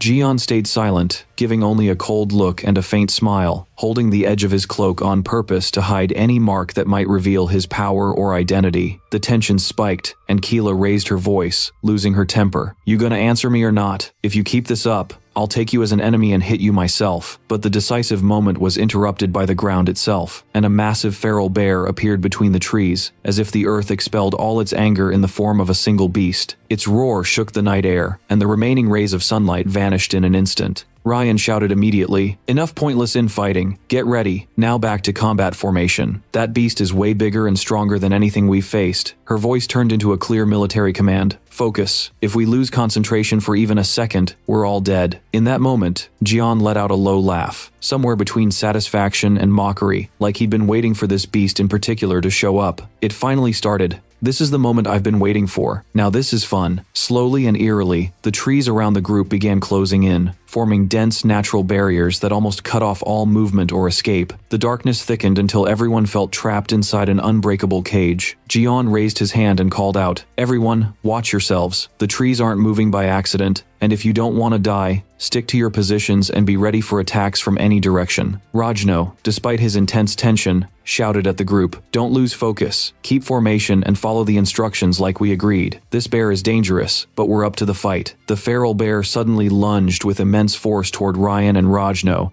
but with astonishing agility they managed to dodge at the last second. Hart was trying to rejoin the rest of the group, but the trees suddenly closed in on him and cut him off from everyone else. He found himself trapped with Jian inside a dark circle that sealed around them, and the ground itself seemed to change shape and began carrying them away from the main battle. Hart tried to move quickly and whispered, "This isn't normal. The trees are breathing around us and moving us. Why am I the only one separated and brought here with you?" Jian laughed and said calmly, without any trace of panic, "The answer is simple. I brought you here on purpose. Because I'm not giving you a chance to kill Ryan like you're planning. I'm sure about your intentions, and I know your plan in full." Hart's eyes widened in shock and his breathing quickened. Then he laughed nervously. "What are you talking about? Are you delusional or threatening me? You're weird and spouting nonsense." Jian answered confidently, "Enough lies, Hart. I know you're the son of the noble Samia Del family, rulers of the north, like the Riem family governs the provinces. And I know that despite your good reputation as a noble and a strong mercenary of the Seven, the truth nobody knows is that you're also a member of the secret purification cult. Not just any member, but a high-ranking one. You serve the she-devil and manipulate everyone for your personal gain." Hart took a step back, stunned, and said in a hoarse voice, "How did you find that out? And does anyone besides you know this truth?" Jian laughed harder and said in a sharp tone, "Why would I tell anyone else? This is between you and me, and you're the one who needs to know who's standing in front of you." Hart smirked and, with his confidence restored, said, "You're stupid or way too confident. Because right now, the easiest thing I can do is kill you here before anyone learns anything about me. That way my secret dies with you forever, and I'll keep going with my plan and get rid of Ryan at my leisure." Jian replied, "You're overconfident, but unfortunately for you, all your plans are going to fall apart here." Hart suddenly used his signature cutting sword skill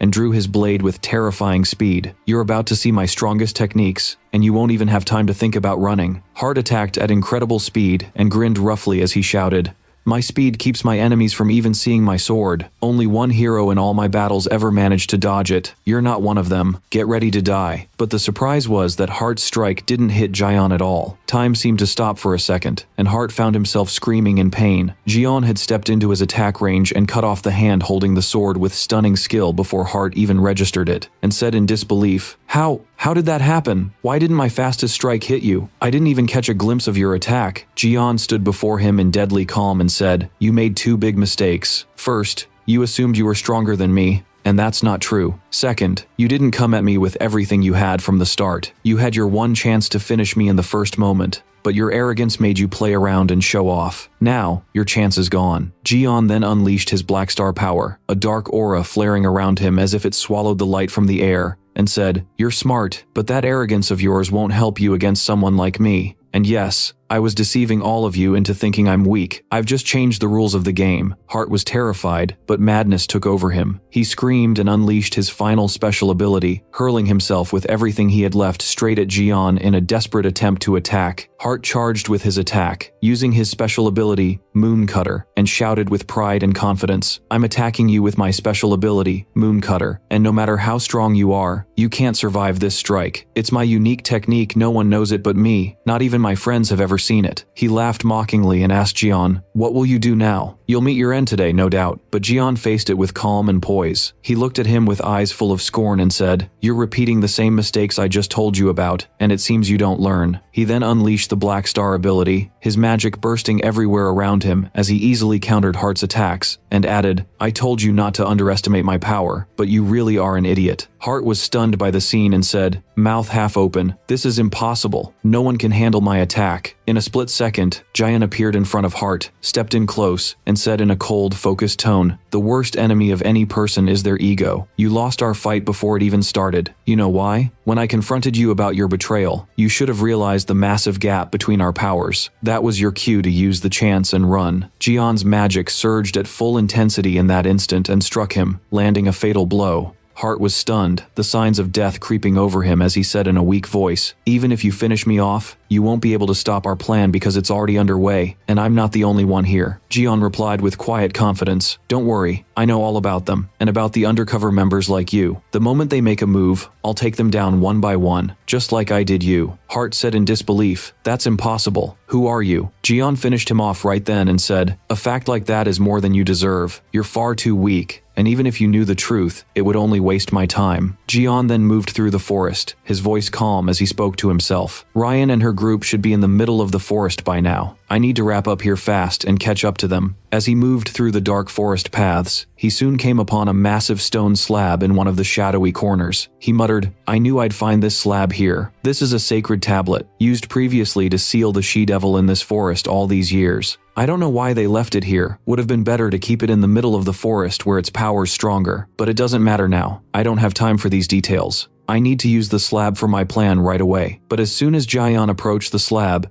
he was surprised by the appearance of giant hands behind him. He said, "Seems there are strong spirits sealed in this slab, and they started showing up the moment I got close." Those giant hands rushed him, but Jian was at peak focus, parrying all their strikes with high skill using his magic. He muttered to himself, "Taking out those hands won't solve the problem. I need to find the main spirit controlling them all." He didn't hesitate. He went straight to the spirit hiding within the forest's shadows and said, "This is the spirit I'm looking for." He attacked with all his power and finally managed to destroy it, then added, "And with that, the hands and the other attacking spirits will fade on their own." Sure enough, those spirits began disappearing one after another, along with the main spirit's demise. Jian approached the sacred slab again, his eyes filled with seriousness and a challenging resolve. According to the story, the hero's party is supposed to use this slab in the future to seal the so-called evil she-devil. But of course, if I let them do what they want, the seal will be far too weak. That's why I have to step in myself now. He began merging his magic and ancient magic circles with the slab and said, "This way, I'll make the seal much stronger." Then he used a storage stone to transfer the sacred spirit into it to aid him against the she-devil. But suddenly a strange energy surged from deep within the forest, and Jian said, "Looks like the event I've been waiting for has finally begun." He quickly hurried to where Ryan and her group were advancing through the forest and heard their tense argument. Rajna was asking them, "Are we still pushing forward? We should have rescued Heart before coming here if we're going to take all this time." Kayla answered him firmly, "Cut the useless chatter and do your job. We've got a lot of monsters ahead, and we need to deal with them." Ryan said to them, "We need to move deeper into the forest. I'm sure that's where we'll find the she-devil and her sealing stone." Ryan was tense, wondering to herself about the she-devil's power they were about to face, but she didn't actually know anything real about that power. But Sari suddenly stepped in front of them and said in a cautious tone, "You'd better not keep going. There's a huge danger ahead." Ryan asked her, "What do you mean?" Sari said, "I can feel an immense demonic energy up ahead, and I'm telling you for sure you'll all die if you go any farther." Suddenly the forest started closing in on them, and the trees sealed off all the paths. Ryan was stunned and asked her, "What's happening? And why is the forest trapping us like this?" At that moment, the she-devil appeared before them out of nowhere, a presence wrapped in darkness and dread, and approached them, saying, "I've been waiting for you a long time. You wasted so much time." Ryan was terrified and whispered, "Evil has finally appeared." But the she-devil was puzzled by Ryan's words and asked, "Are you calling me the evil one? I really hate that title." She moved closer and added, "Why do you call me evil? I was just pursuing my goals, the same way each of you has your own goals you're chasing." Ryan shouted to her team, "Get ready, we're fighting her now. She's only recently been freed from the seal. so her power must not be complete yet. Rajnal was stunned and said, I can't believe this is the powerful she-devil who was imprisoned in the forest. Ryan replied to him, I was sure it was her, the sealed she-devil. I could sense her presence, but she's very weak right now because the seal hasn't fully disappeared yet. Then she told everyone to attack the she-devil immediately, saying, come on, we have to strike now and finish her. But she was shocked when Rajnal collapsed in front of her,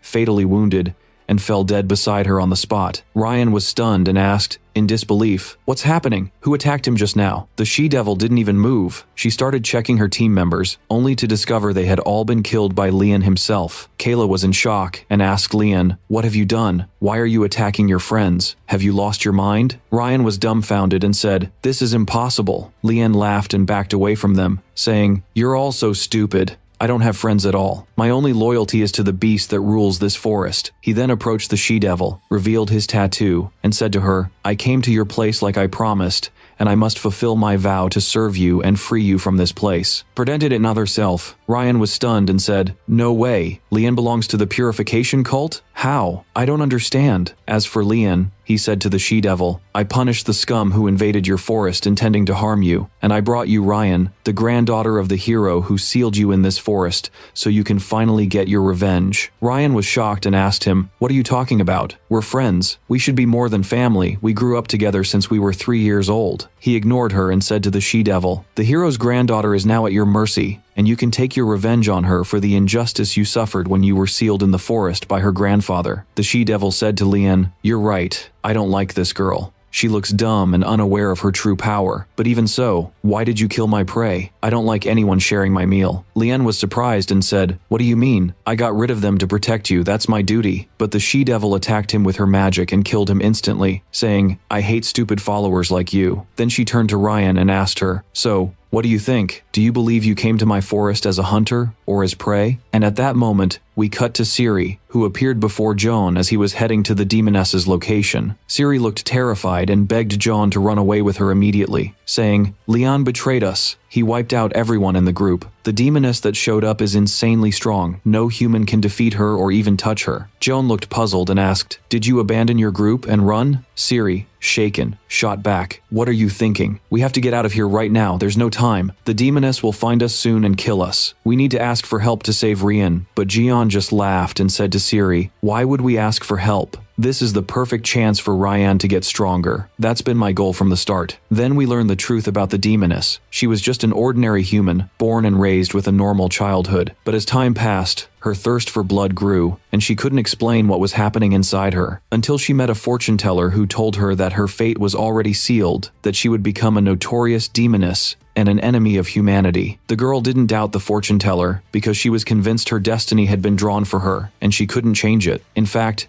she didn't want to change it at all. She didn't want to run from a fate that sounded enjoyable to her. That way, she could savor the thrill of killing without blaming herself. She knew the end result would be being sealed away, since she would become an enemy of the entire world. But she didn't care, and kept walking the path of blood. That path was the only way she could feel euphoria. We return to the demoness standing before Rian, who taunts her and asks, are you really the granddaughter of the hero Denner? I never thought that strong bastard would have such a weak descendant. Bringing him to me was fun. He was extremely weak to me, but he did manage to find a way to seal me. But you? You don't seem fun at all. Not even killing you would be entertaining for me. Then she asks, do you know I'm going to attack the city of Rowan and wipe it out completely after I get rid of you first? Ryan suddenly froze in shock when she heard the demoness threaten the city of Rowan. She immediately started gathering all her strength, determined not to let evil spread to her people. The demoness mocked her, saying, I've been suppressing my urge to feed on humans for a long time because of the seal, and I was only allowed 5 people a month. But now I'm free, and my hunger is so great that even one city won't be enough. Rage flared across Ryan's face. She unleashed her power and said firmly,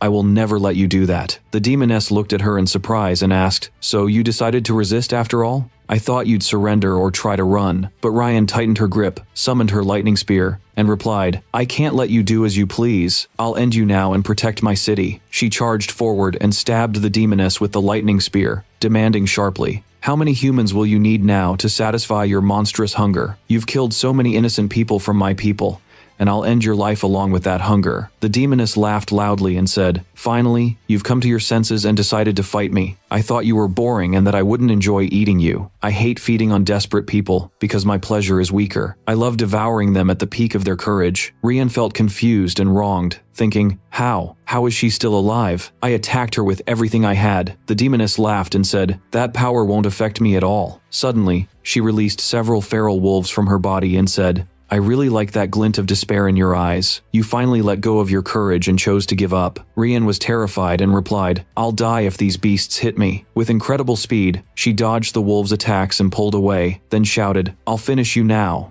She closed in on the demoness again, but at that moment, another feral wolf appeared and swallowed her spear before it could touch the demoness. Ryan was stunned and cried out, "Impossible! My spear made of black metal shattered like this." Immediately, the demoness summoned a large number of monsters and said to Ryan, "You better use all your strength now, my fun is starting to fade." Ryan was in utter shock and whispered, "I never imagined the gap between our powers would be this huge." The monsters rushed her, and she tried to attack, but she had to dodge them and get out of their range fast, while the demoness kept laughing and saying, "You need to use all your strength now. My wolves will take you out as if you never even fought me." Ryan darted upward, gathered lightning magic, and summoned the lightning spear in her hands. "I have to take down this demoness in one hit. She's way too strong right now, and if her power is fully freed from the seal, she'll be a threat to the entire world." She poured all her mana and magic into the lightning spear and thought, "I'll lose all my energy after this strike, but I've got no other choice." She launched a fierce attack that blasted the ground and wrecked the entire area with the spear's power. Ryan collapsed to the ground, racked with pain, drained of all her energy and magic. She groaned, "I haven't burned through my strength and magic like this in a long time. My body will suffer for a long while after using my secret technique, but I had no other choice. The demoness must have taken a heavy hit from that. I need to make sure she's finished before she recovers all her energy." But then, the demoness appeared before her, laughing mockingly and asking, "Did you really think an attack like that would kill me? Your strike was strong, and if I were actually weakened by the seal the way you think, I'd be dead now. But you're wrong. The seal was broken a long time ago. I just didn't move or attack you because I was recovering my strength, and now I'm at my peak." She then summoned a massive number of demonic snakes and moved to attack. Rian said, "This is impossible. That means she's been at full power for a long time." The demoness kept laughing and said, "Exactly. You never had any chance of beating me from the start. I was just giving you hope so I could crush you at the height of your despair." She sent her snakes to attack Rian and asked, "What do you think now? Do you still believe you can defeat me?" Rian's strength failed her, and she stammered in a broken voice, "This is impossible. No one can beat her. We never had any chance at all." The snakes attacked Rian. She couldn't move. She muttered in pain, "There's no chance for me to escape or win. This is all my fault. My friends were killed, and my city will be annihilated because of me. I was a fool and deserved to die before them." The snakes closed in on her, about to finish her off. Then Jian showed up at that moment, using dark magic to block the snakes, completely shocking Ryan. Where did that magic come from? Her face was full of astonishment when she saw Jian right in front of her. She stammered, "What are you doing here?" But she quickly lost consciousness. Jian watched her and murmured to himself, "Looks like she was deeply shaken by what she faced." The gap in strength was so huge it snuffed out the courage that kept her fighting. The demoness kept laughing and asked Jian, "I didn't expect you to show up here. I told you before I'd kill you if you came to my place." Jian smiled and asked, "Should I call you by your demonic name or by the name Loshina from when you were human?" The demoness froze and stared at him in surprise. "I never expected you to know who I am." She started gathering her magic and asked, "Do you know my other titles too? Are you really dumb enough to come here knowing my true power?" Joan smiled calmly and said, "Of course I know all your titles. You're humanity's enemy, and the fiercest being to ever kill humans in their history, and the most famous number the world knows you by is your title, the Demonic Blood Witch." Loshina replied coolly and confidently, "I know you're not stupid, and what you've just seen should have been enough to warn you to run away from me," Joan said with a confident smile. "Why would I run?" she answered. "Because I'll kill you if you don't run from here. Isn't that obvious?" Jian laughed and said, "Unfortunately, I don't plan on dying today, especially not by your hand." Loshina looked surprised and asked, "What do you mean? Why did you even come here in the first place?"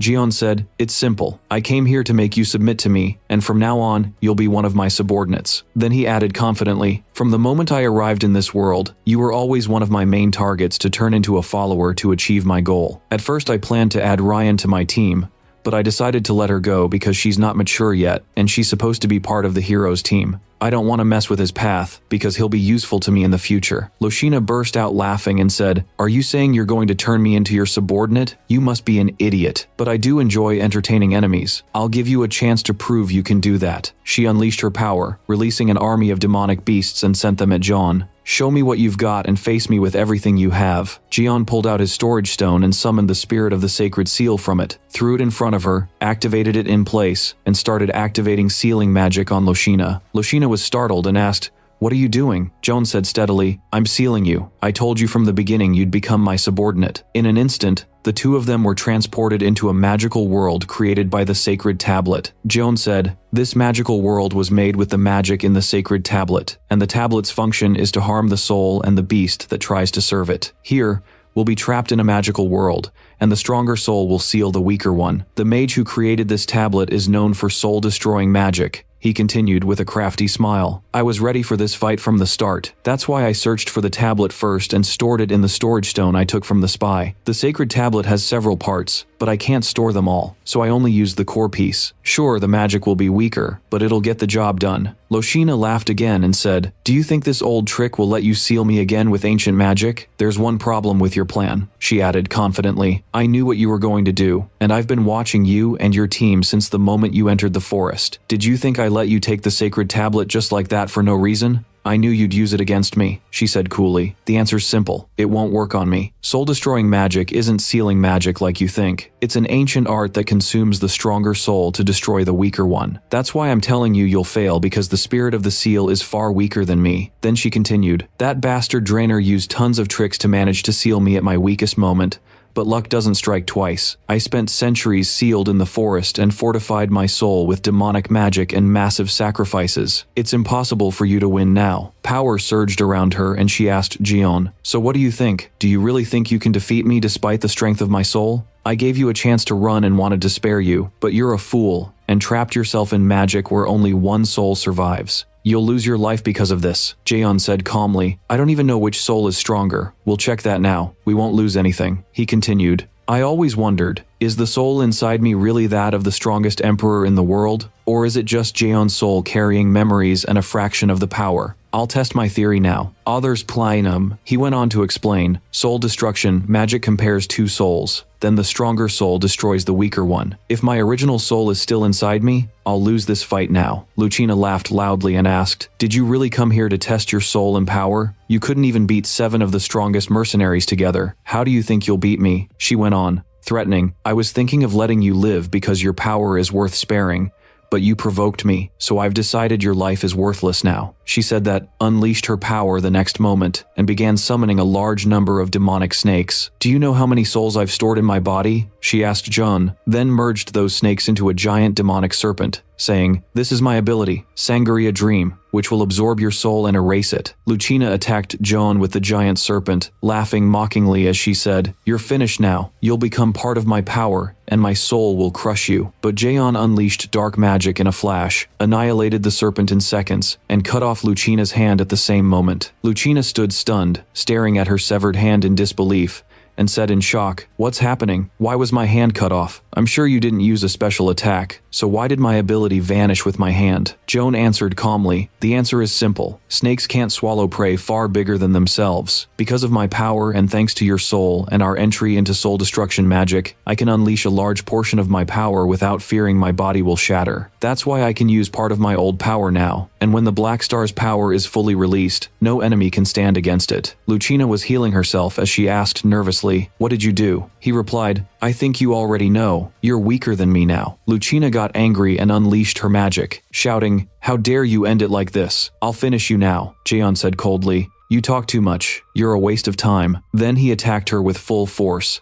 slammed her into the wall so hard the spirit world shook, and a crack appeared in the magic. While Lucina remained stunned, What is this power? What's happening? Jion shifted in front of her quickly and said, You know the truth, or you're dumber than I thought. She said in astonishment, That's impossible. No human is stronger than me. Jaeon didn't give her a chance. He lunged at her at speed and destroyed her head, saying, I came here to prove your theory wrong. Your power doesn't compare to mine. I'm the strongest. And as she was about to collapse, he asked, Will you surrender now? Resistance won't help. Lucina quickly regenerated her head and retreated far away, screaming at him and cursing, How dare you? I'm the strongest demon witch who terrified humanity. I've forgiven you a lot, but now you'll learn why humans feared me. I'll make you suffer and beg for death before I end your life. But Jian shifted to her, attacked her with his prayer-based magic, and finished her off again, saying, "You talk too much. I told you the power gap between us is so huge you won't even be able to scratch me." Lucina kept regenerating her body with the demonic blood witch's power, but Jian kept killing her each time. And with every attempt at regeneration, Lucina grew more stunned and wondered, "What's happening? Why can't I escape him? His power is overwhelming, and my body is destroyed every time he touches me." She began to suffer and scream, "No, this is impossible. No human can do this to me. For the first time in my life as a demonic witch, I feel humiliation and disgrace, and worse, I've started to feel fear. When did my heart start to beat with fear? I think it was the moment he stopped my strongest ability and cut off my hand without me even seeing his attack. No, it was when he told me he came to test his power on me. I didn't understand his words then, and I never suspected he wasn't an ordinary human. I thought I was in control from the moment he entered the forest, and I allowed him to take the sacred tablet, thinking he wouldn't be able to use it against me. I imagined I would control him in the end, but I was wrong all along. He tricked me from the start, made me think he lost control when he was the one weaving the threads of his plan to control me. Lucina's eyes filled with terror and she whispered, "What do I do now? I never thought I could die even in front of the heroes themselves. Is it possible that the first time I fear death is because of a human?" At that moment, Joan activated the Black Star ability on her and asked, "Are you afraid of death now? Have you finally started to understand your situation?" Lucina screamed, "Shut up, I'll never be afraid and I won't die. No one like you can eliminate me." But Jaeon ended it immediately and killed her mercilessly, and kept killing her whenever she regenerated. He asked her mockingly, "Are you sure you're not afraid of death? If we hadn't entered the world of soul magic, you would have run away from me by now, right?" Lucina kept screaming, complaining, and begging him to stop, but Jaeon laughed. "You want me to stop? Don't worry. I know your body holds many souls fused with your main soul, that way you won't die now." He kept attacking, burning her with the Black Star's power, and said, "Your special ability, Sangaria Dream, lets you siphon the life and lifespan of those you kill, and use it for your power, which is why you have many souls inside you, and you don't die easily." "Arao, that my goning." Lucina was shocked. "How did you know about my special ability, and the souls? That's impossible." Joan said briefly, "Be quiet." He kept tearing her apart every time she regenerated, and added, "There are many magical obedience contracts, but the strongest is the one that seals and binds the soul directly. That's extremely rare, because no one can reach another person's soul easily. But because we're inside soul destruction magic, I can now imprint the obedience I want on your soul easily." He kept laughing loudly and said, "I'll teach you obedience myself, and you'll know that I'm your master, and you'll serve me for the rest of your life." Jaeon smiled and said, "The Black Star's ability is to plant fear in the soul of any being,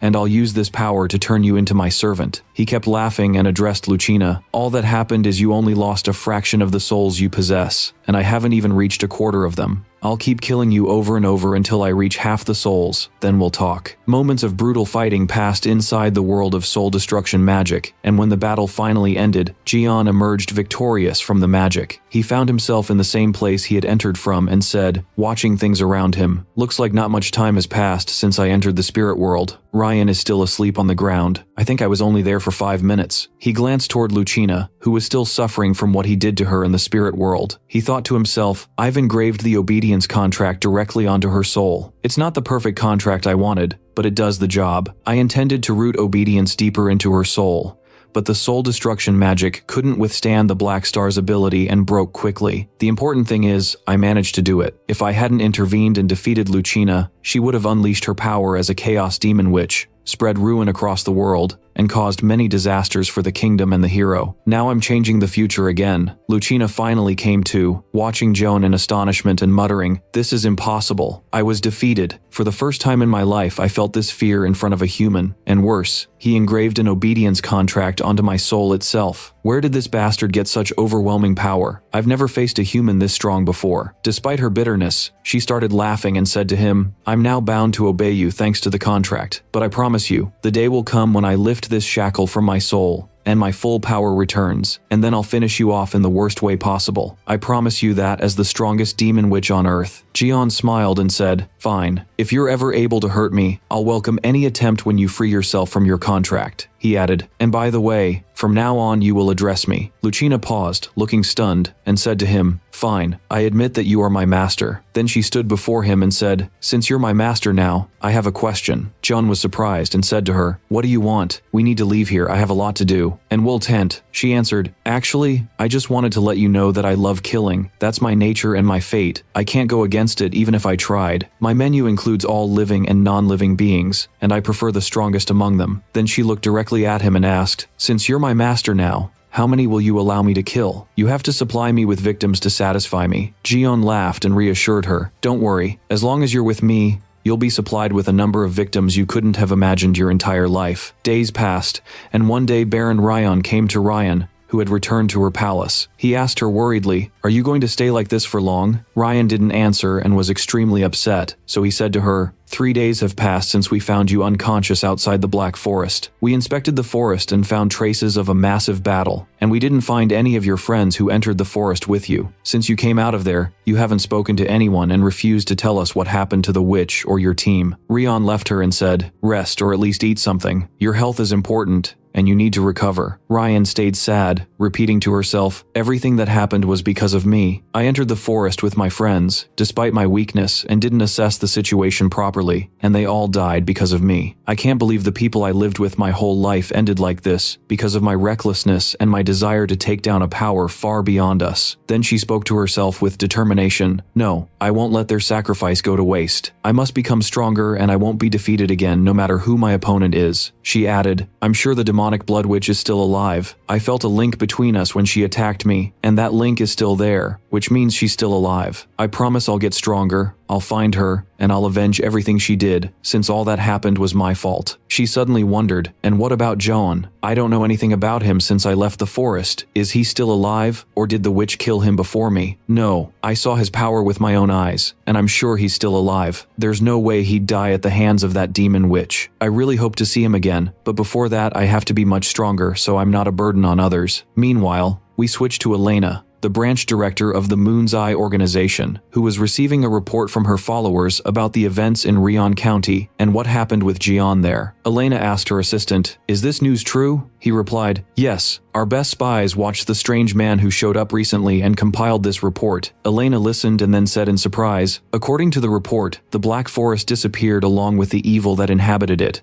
All the monsters were wiped out, and the forest is now completely normal. No one knows what happened there. Does that mean the witch was killed and that's why the forest was purified and we took control of it?" The assistant replied, "The spies weren't able to enter the forest after Ryan's team. They feared they wouldn't make it out. But judging by the actions of the survivors, it's believed the witch was taken down." "The slave to the Dermer," Elena said slowly. "But if the witch who lived in the forest was the demonic blood witch, how could she be defeated so easily?" She cut herself off and added, "The defeat of the demonic blood witch, for whatever reason, shouldn't be ignored. I must investigate and find out who beat her and how they won. Did the royal family intervene personally and send one of their specially gifted children? There's no other human who could face the demonic blood witch, even if the only explanation is the royal family's involvement." Elena said that her organization had been monitoring the royal family for a long time, especially the sons, and discovered that each one of them possesses a terrifying power beyond human comprehension, and that they alone are capable of facing the blood witch with ease. She added that her biggest suspicion revolved around the person they'd been watching, who entered the forest with the raiding party. She was sure he was one of the royal sons, but she couldn't determine his exact identity. Then she asked her assistant if they had learned anything about that boy, and he replied that they searched the records and history of the entire royal family and found no prints matching those traits except for one person. Elena said she had been sure of it, and that such savage power could only come from the royal family. She asked him who that person was, and he answered that according to what they knew, it was Prince Jaeon, known as the Imprisoned Prince, the youngest son of the Emperor. He added that the news they had received indicated that his brothers were planning to get rid of him soon. After that, we moved to the Royal Army Mage Bingham, commander of the 4th Division, who was speaking with the chief guard Fredo, asking him if he was going to keep wasting his time like this. He said he needed to see Prince John immediately, and wouldn't leave until he met him. Fredo asked why he wanted to see the prince, reminding him that princes are busy and don't meet ordinary people like him, and that it would be better to make an appointment and come back another time to meet the royal family. Bingham then asked if he was stupid, explaining that he came with direct orders from the royal family and needed John's signature on this paper right now. Fredo told him that Prince Joan had left on his trip about a week ago and wondered why he hadn't returned yet, noting that he couldn't keep stalling the royal family and their followers any longer. He wondered if something had happened to Prince Jaeon, especially since he was very strong and supposedly no one could hurt him, yet he couldn't help but worry. Bingham asked Fredo again why he was stalling, confirming that he'd already told him Jaeon had to sign the papers to participate in the succession ceremony,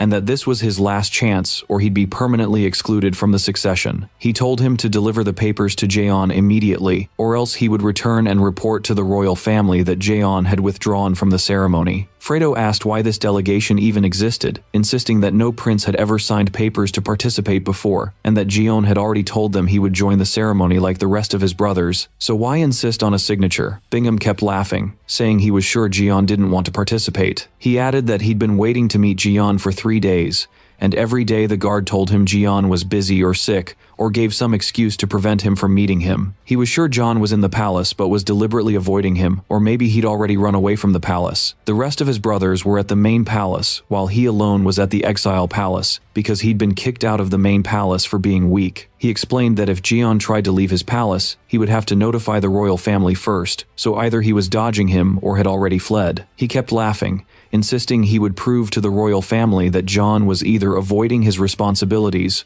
or left the palace without permission, which would be a huge favor to the third prince and earn him a hefty reward. He then told Fredo to tell them where Jaeon was, right away, for his own good. Fredo told him that Jaeon was sick, so he was resting in his room and wouldn't be able to meet him, and that he was supposed to return tomorrow. But Bingham ignored him and rushed toward Jaeon's room, shouting at him to shut up and that he had to meet him today. Fredo warned him to behave respectfully, because what he was doing was a serious crime in the prince's palace. Bingham just kept laughing, saying Jaeon wouldn't be a prince after today, so it wouldn't be a crime to enter his room then. Fredo panicked, calling the situation a real mess, wondering where Jaeon was. Bingham burst into the prince's room and apologized for entering without permission, but said he needed to meet him immediately. He was shocked to find Jaeon sitting in his room. Jaeon told him that what he did showed great disrespect for his position, and that he'd made a grave mistake. Panic spread across Bingham's face, and he wondered how Jaeon was here. He had thought Jaeon was either avoiding him or not in the palace at all. Jaeon said he had asked a question and hadn't received an answer. Bingham stammered and apologized for his mistake, insisting he had come to hand him papers that were necessary for his own good. Then he stood there, staring in disbelief, wondering what was going on, trying to figure out whether the rumors he'd heard about Jaeon were wrong, or if the prince had truly changed. Now he saw him with a commanding gaze, a powerful aura, and strength that could be compared to his terrifying brothers. Jaeon then asked him for the papers. Bingham was stunned and asked, "What papers?" Jaeon replied, "The papers you shredded and want me to sign." Bingham was taken aback and said, "Right." Then he went to hand him the documents, apologizing for wasting his time, and explained that the signature was necessary. Jaeon did sign the papers, then warned Bingham, "I warned you and the one who sent you that I don't like rudeness when dealing with me. This will be your last warning, or you'll face the consequences." After that, Fredo asked Jaeon, "Where were you? I was dying from worry about you. The royal palace has been looking for you all last week just to sign those papers." Jaeon answered with a smile, "I was already late, and I was going to miss the succession ceremony, but that's not important." Then he wondered to himself if Lucina had completed the orders he gave her in the capital,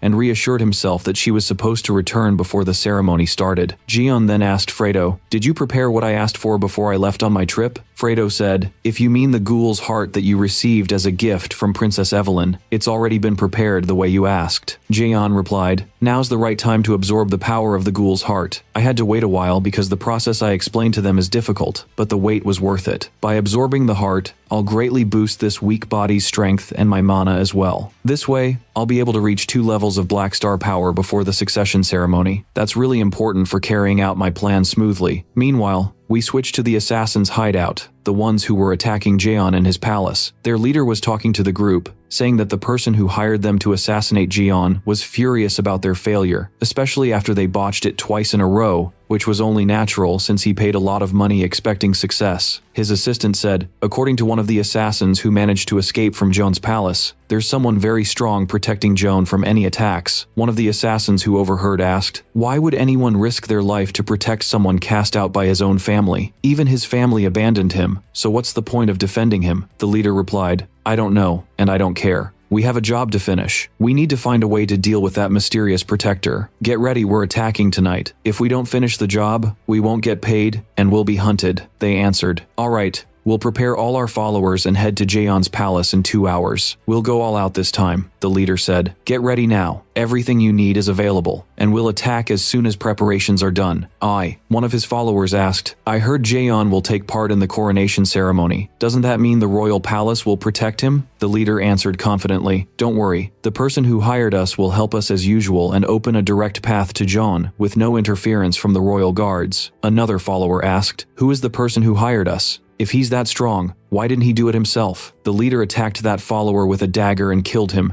shouting, Shut up, you're not one of us to be asking that question. Then Lucina appeared. She had taken control of the dead assassin and kept laughing as she said to the leader, You really are sharp. You figured out fast that your assistant fell under someone else's control. That's what I'd expect from a veteran assassin like you. You've got very sharp instincts. She stared at the corpse and said, But there's a problem. This assassin was my meal tonight, and I hate sharing my food. So, I'm going to feast on all of you. The remaining assassins surrounded her and asked, Who are you? And how did you get in here? She taunted them. Why do you even want to know? Either way, you'll be dead soon. The assassins charged her, saying she was way too arrogant, but that it didn't matter since they were going to take her down now. Lucina kept laughing, saying, I never thought my master would provide my first meal this fast. I was starving, and you bastards are strong. You'll make the perfect dinner for me tonight. One of the assassins tried to strike Lucina, shouting, I'll finish you now. But Lucina's special serpent appeared, and another assassin lunged at her quickly, leaping over the serpent and trying to attack her while shouting, I'll avenge my friend for what you did to him. Lucina told him, If you're sad about him, don't worry, you'll be joining him right now. She then struck him with a blood blade, finished him, and said, Now you two are reunited with a single purpose, boosting my power. At that moment, 2 assassins used stealth to attack her, managed to wound her and pin her in place, and said, We finally got you. The assassin's leader stepped forward and attacked her with force, shouting, It's your time to die. I'm a beast, and I'll show you no mercy. He managed to cut off her head. His followers all gathered around Lucina's head and said, What's with this rose? Where did it come from? The leader said confidently, I don't care who she is or who sent her. I just want to know who sent her to us. He ordered his followers to complete the mission first and then investigate the girl afterward. But Lucina's head started talking, saying, What beast are you even talking about? The assassins were shocked and said, What's happening here? Lucina began regenerating her body again, laughing non-stop as she mocked them. Have you even seen the rest of my power or my abilities to be calling me a beast? One of my titles is Mother of Beasts. Don't you dare compare me to a common monster. The assassins felt wronged, and one of them shouted, That's impossible. Lucina completed her full regeneration in moments and unleashed a huge number of serpents using her ability. She turned toward them and said, You only took 1 soul from me out of thousands I possess. You'll have to make up for that by becoming my meals now. The assassins backed away from her in terror, some of them wondering what was going on, while their leader asked in a trembling voice, Who are you? You're not human, and your power surpasses even monsters. At that moment, Lucina attacked them mercilessly and started devouring them while laughing, thanking them for the meal. I was so hungry, and my master gave me this feast for my very first mission. Now I'm heading straight to join him at the succession ceremony. Then we learn the details of the succession ceremony, which is held as a test for members of the royal family when they reach legal age, and from it the crown prince candidates for the throne are chosen. Naturally, not all children are required to participate. The strong ones are nominated by the emperor himself without needing to take the exam. And it's not only the official children of the royal family who are allowed to enter the ceremony, but also the children of the branch families and the emperor's children from his concubines. Even though the children of branch families and concubines can't become crown princes even if they pass the test, their participation is meant to prove their strength and gives them a chance to enter the main royal palace, which is usually off limits to them, and this chance comes only once in a lifetime.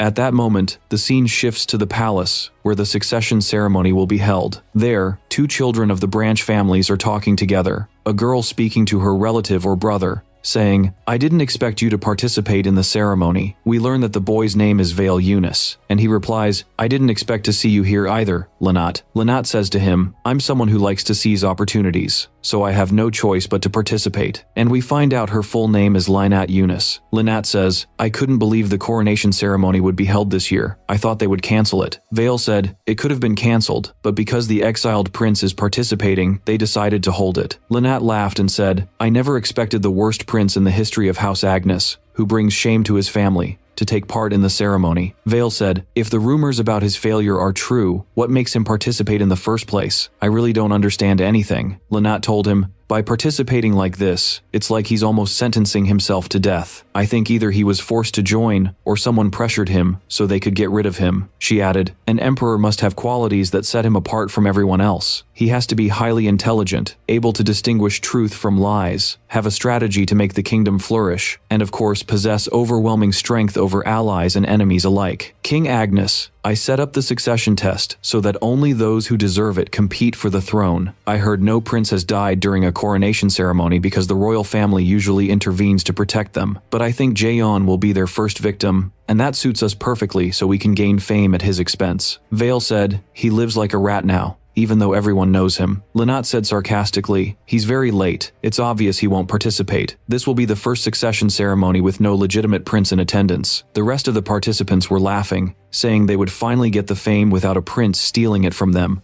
while the exam supervisor told everyone, get ready, we'll begin right now in Prince Jeon's absence. And that Walden all the robite, with you needed not stating that was news. But at that moment, Jeon walked in and said, I'm here to participate. Everyone was shocked and asked, who is that? Lynette kept watching him and said, this is impossible. He's completely different from the rumors I heard about him. I won't believe any rumors from now on. This man isn't weak. He's extremely dangerous. Joan apologized to the supervisor for being late and asked him to start right away, so the latter said in amazement, since Prince Joan has arrived, I'll explain the test and we'll begin immediately. This year, the succession ceremony test will be held in the Palace of Qualifications. Jaeon looked around and said to himself, I really was late. They were about to exclude me from the ceremony, and that would have ruined my entire plan. To be able to reach 2 stars with the power of the Black Star, I had to strengthen my body significantly, since a weak body can't handle the overwhelming mana of the Black Star. So I absorbed the power of the ghoul's heart that my sister Evelyn gifted me.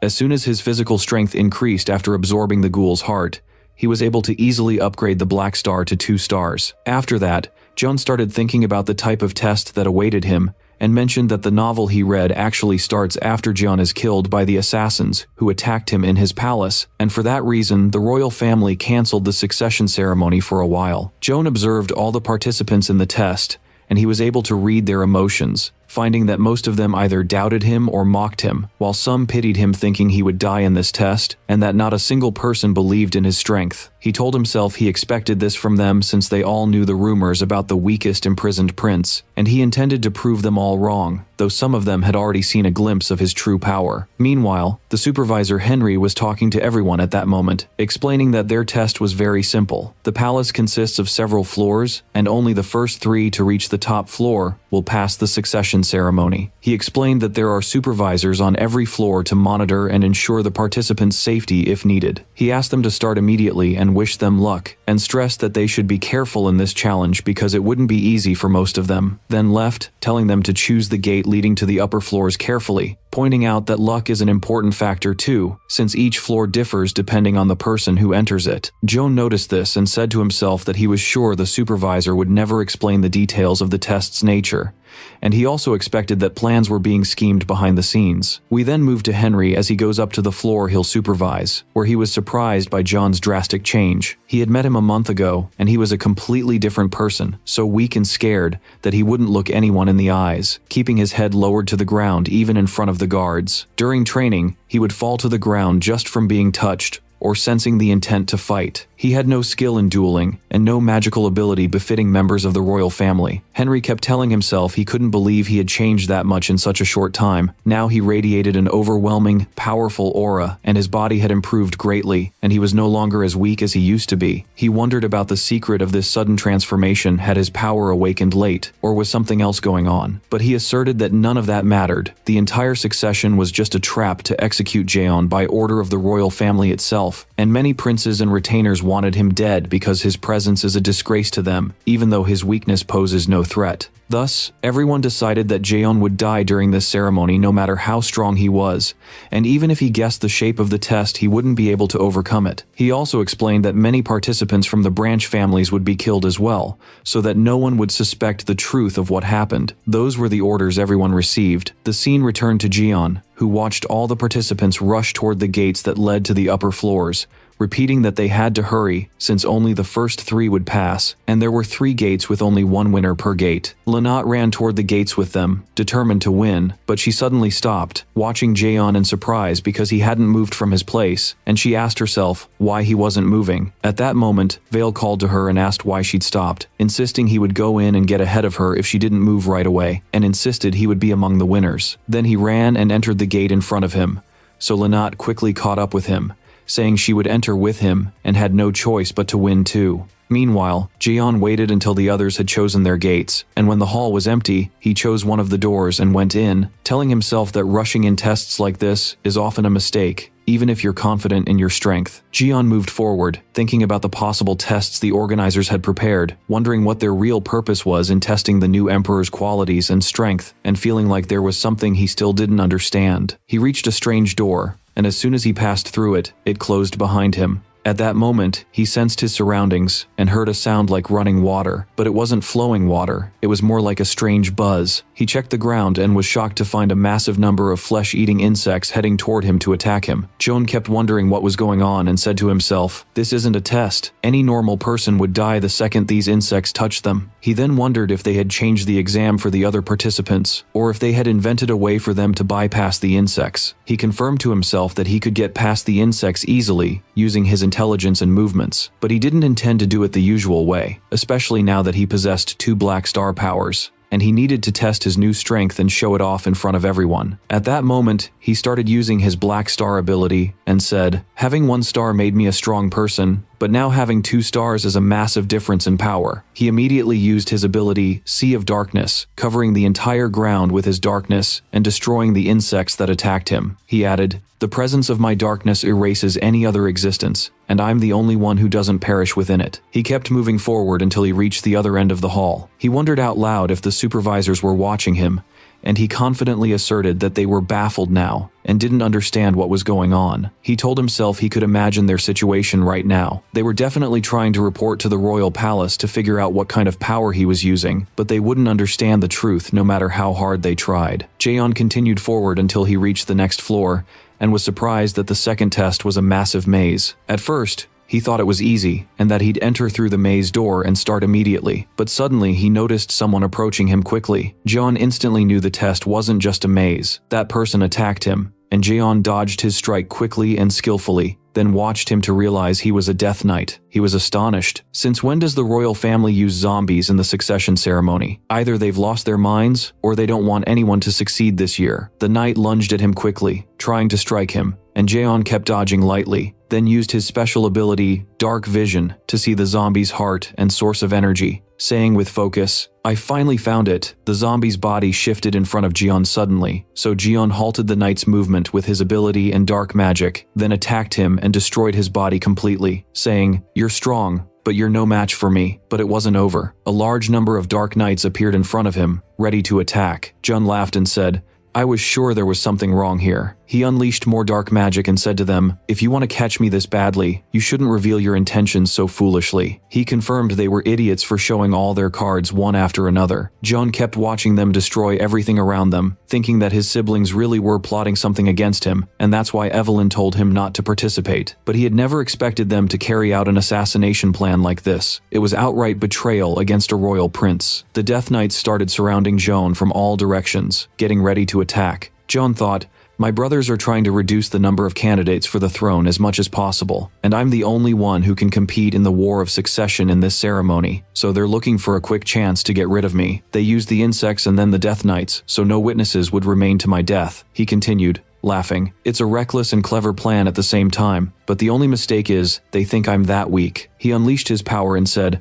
"I'll deal with you now after passing the test. I'll play your game at first, but in the end, you'll bear all the consequences." The Death Knights approached cautiously, surrounding him, and soon they launched their fierce attack. Jaeon unleashed his power and invited them to attack, saying, "Come at me all of you, you won't take more than a few minutes from me." The Death Knights rushed at him with full force. One of them tried to strike him with a sword, but Jaeon dodged the attack brilliantly, using the power of darkness, and said to himself, "These knights' strength exceeds even ordinary Death Knights. The bastards prepared every dirty trick, but that doesn't matter to me." In another part of the maze, Lynette was running and being attacked by a Death Knight chasing her. She was terrified and thinking, I studied all the previous succession rites, but I've never heard of a test like this. The moment we entered, we faced tens of thousands of flesh-eating insects, which were a horrifying threat, especially with a royal prince among us. If I hadn't used my special ability to merge into the wall, those bugs would have killed me like the other participants. They didn't even leave bodies. They devoured everyone on the spot, she added. And after I passed the second gate, I immediately ran into an extremely powerful Death Knight, even though summoning Death Knights is forbidden here in the first place. So how are they using them in the exam? Lynat kept running from the Death Knight, panting, I need to get out of here and file a formal complaint with the royal family. This isn't a normal test. Having a Death Knight here is a crime to begin with. At that moment, the Death Knight attacked her with his powerful aura, but she managed to dodge at the last second before he hit her. Still shaken, she asked herself, what is going on? These knights aren't normal. They're even stronger than the ones used in wars. This isn't a test. It's a massacre. She kept running, muttering to herself,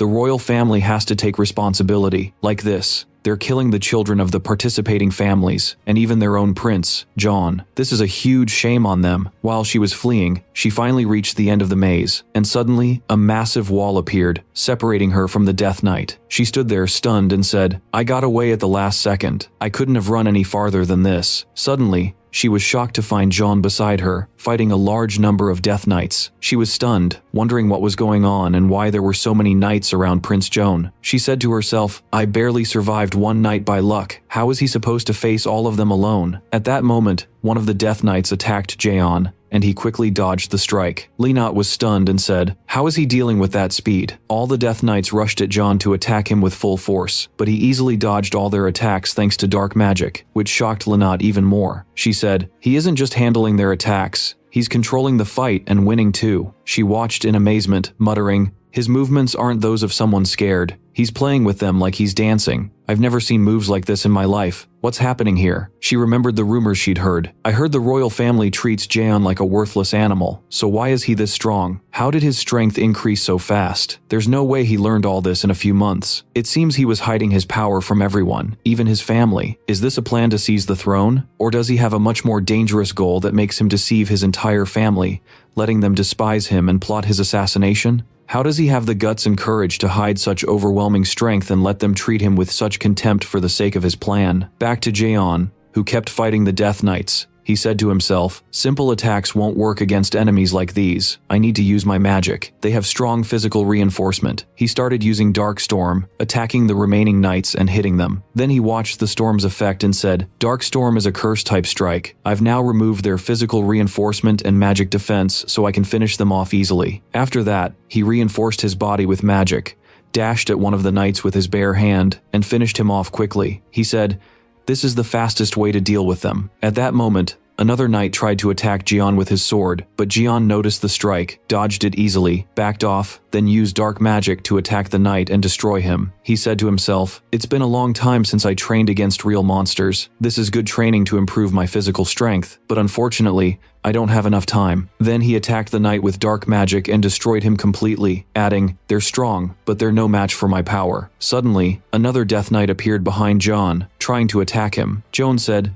looks like they haven't learned their lesson. Attacking from blind spots doesn't work on me. He used his magic again and wiped him out completely, then said, no matter how strong a zombie is, their intelligence is very low, and that's why they're easily defeated. Then he added, only one beast is left, and it's obvious it'll use the same stupid strategy. Lynat watched what happened from behind the wall in absolute fear, and quickly hid far away. As for Joan, he said, the participants this year are unlucky. They walked into a massacre, not a test, but I'll avenge them. He left Lynat and the place behind, thinking to himself, I won't avenge them out of sympathy, but because those bastards made the test harder and smeared the honor of the succession rites I built, and I'll punish them for that. Jaeon started watching his surroundings and sensing the power of the other people in the area, then muttered, it's time to move. Meanwhile, the exam supervisors were watching in shock. Henry couldn't believe what he was seeing, muttering, what's going on here? I never knew Jaeon Agnes had this terrifying amount of power. All I knew about him was that he was just a weak failure. Is it possible the king's blood awakened in him suddenly days before the test? But that's impossible. The way he fights the Death Knights shows he's used to facing them. Now, the one who assigned me the task will blame me for everything that happened. Henry hurriedly asked everyone, where's John? We need to locate him in the palace fast so we can get rid of him. But no one answered him, so he got angry and asked his assistant, Cardo, you idiot. idiot. Where exactly is Jaeon? Suddenly, Jaeon appeared himself, addressing Henry's assistant's head with a mocking tone. I don't think your assistant will be able to give you an answer now. Henry's face went pale with terror at the scene. The scene shifts to the third prince, Enoch, speaking with his aide to ask, is it true what they're saying about our Night Assassins organization disappearing? The aide replied, yes, they vanished without leaving a trace. We searched everywhere and didn't even find their bodies, just signs of a big battle, but not a single drop of blood. Enoch said, if there's no blood, that means a mage from the blood tower attacked them. No other explanation. His aide said, no one has identified the culprit yet,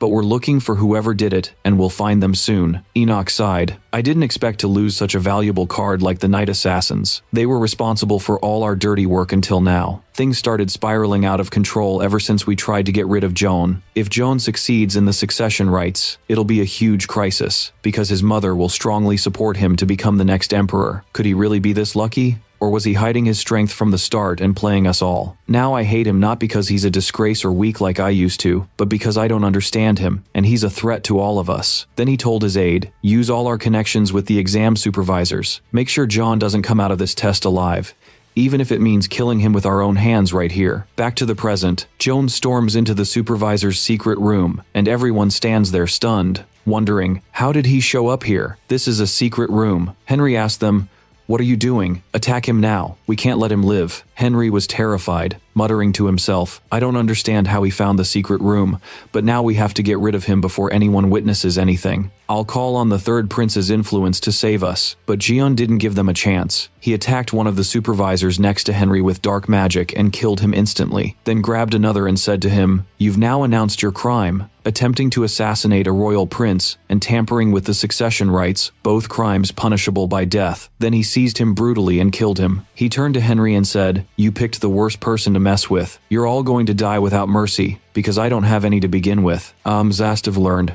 The supervisors panicked, and everyone wondered, where did he get all this power from? One supervisor lunged to attack Jun, telling his colleagues to focus on him because he was a huge threat. Joan dodged the attack easily and told him, you would have been better off surrendering and blaming Henry for everything. That would have been better than dying like this. The supervisor was stunned at how Jeon evaded his strike, and Jeon followed up by hitting him with dark magic and killing him on the spot, muttering, their stupidity is what kills them, unfortunately. Then he turned to the others and said, you'll die whether you resist or turn yourselves in, because I don't spare my enemies, but you've got a choice. One of the supervisors tried to attack Jeon with his magic, trying to hit him. Jeon dodged quickly and said, looks like he's eager to die first. I won't mind your choice. A quick death is better for you. The mage froze in shock and asked himself, how did he predict the path of the fire spell? He tried to back away and formed a wall of fire around himself, promising that even a touch of the flames would turn Jeon's body to ash. But Jeon pierced through the mage's fire with his darkness, appeared right in front of him, and said, you think such pathetic flames can stop my darkness? Then he finished him off immediately. Henry watched it all in disbelief, saying, impossible. I thought he showed all his power only in front of the Dark Knights, but he was hiding most of it. Jeon pounced on the remaining overseers one by one as they begged him for mercy,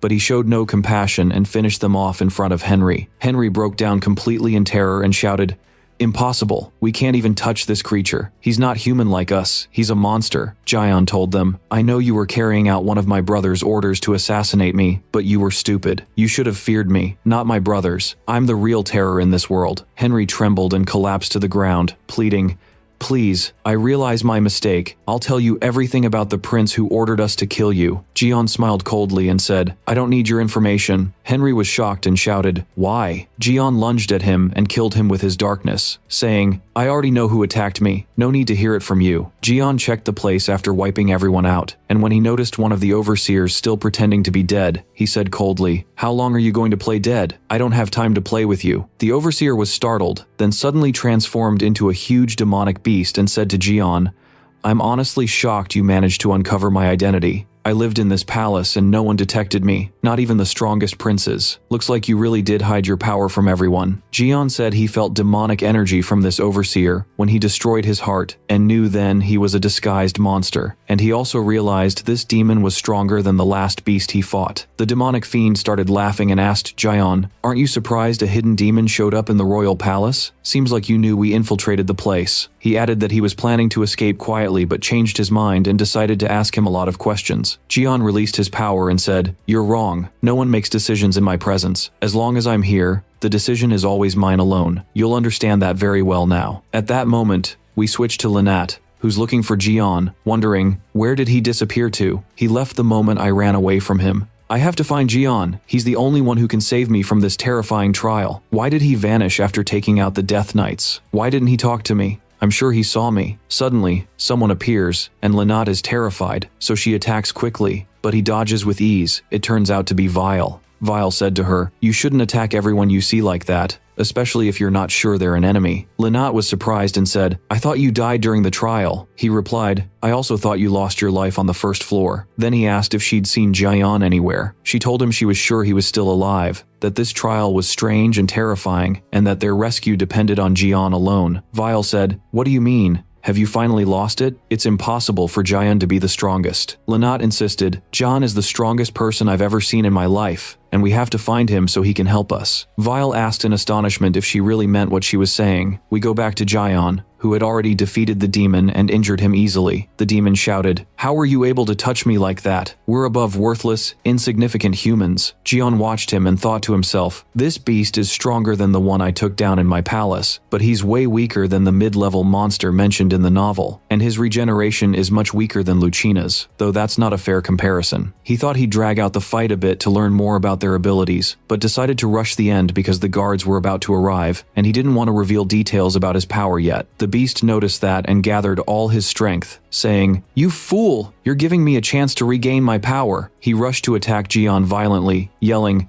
"You should never let your guard down against a demon." But Jian watched him coolly and said, "Do you really imagine you're a threat to me?" The beast reached his peak and said, "You'll see now, I'll destroy even your corpse." He lunged and smashed the ground with tremendous force, then demanded Jian's opinion, expecting he'd hit him, but he was shocked to find Jian had completely dodged the attack, and only the ground was struck. Jian appeared behind him and said, "I told you before, the gap in power between us is massive. You demons are idiots as always." Then he hit the demon with dark magic, landing a direct blow, and said he'd finish him off now, then go hunt down the rest of the demons hiding in the palace, because they were definitely around. The demon began groaning and writhing on the ground, cursing Jian and saying, "This is why I hate your family. You're a cursed bloodline. Your cursed power has kept us from invading your kingdom all this time. I just wanted to make sure your power won't stop us from invading forever. We're preparing a plan to wipe you out soon." Jian replied, "I know everything about your plan and how you're going to attack the kingdom, and if not for a new variable, your attack would have succeeded.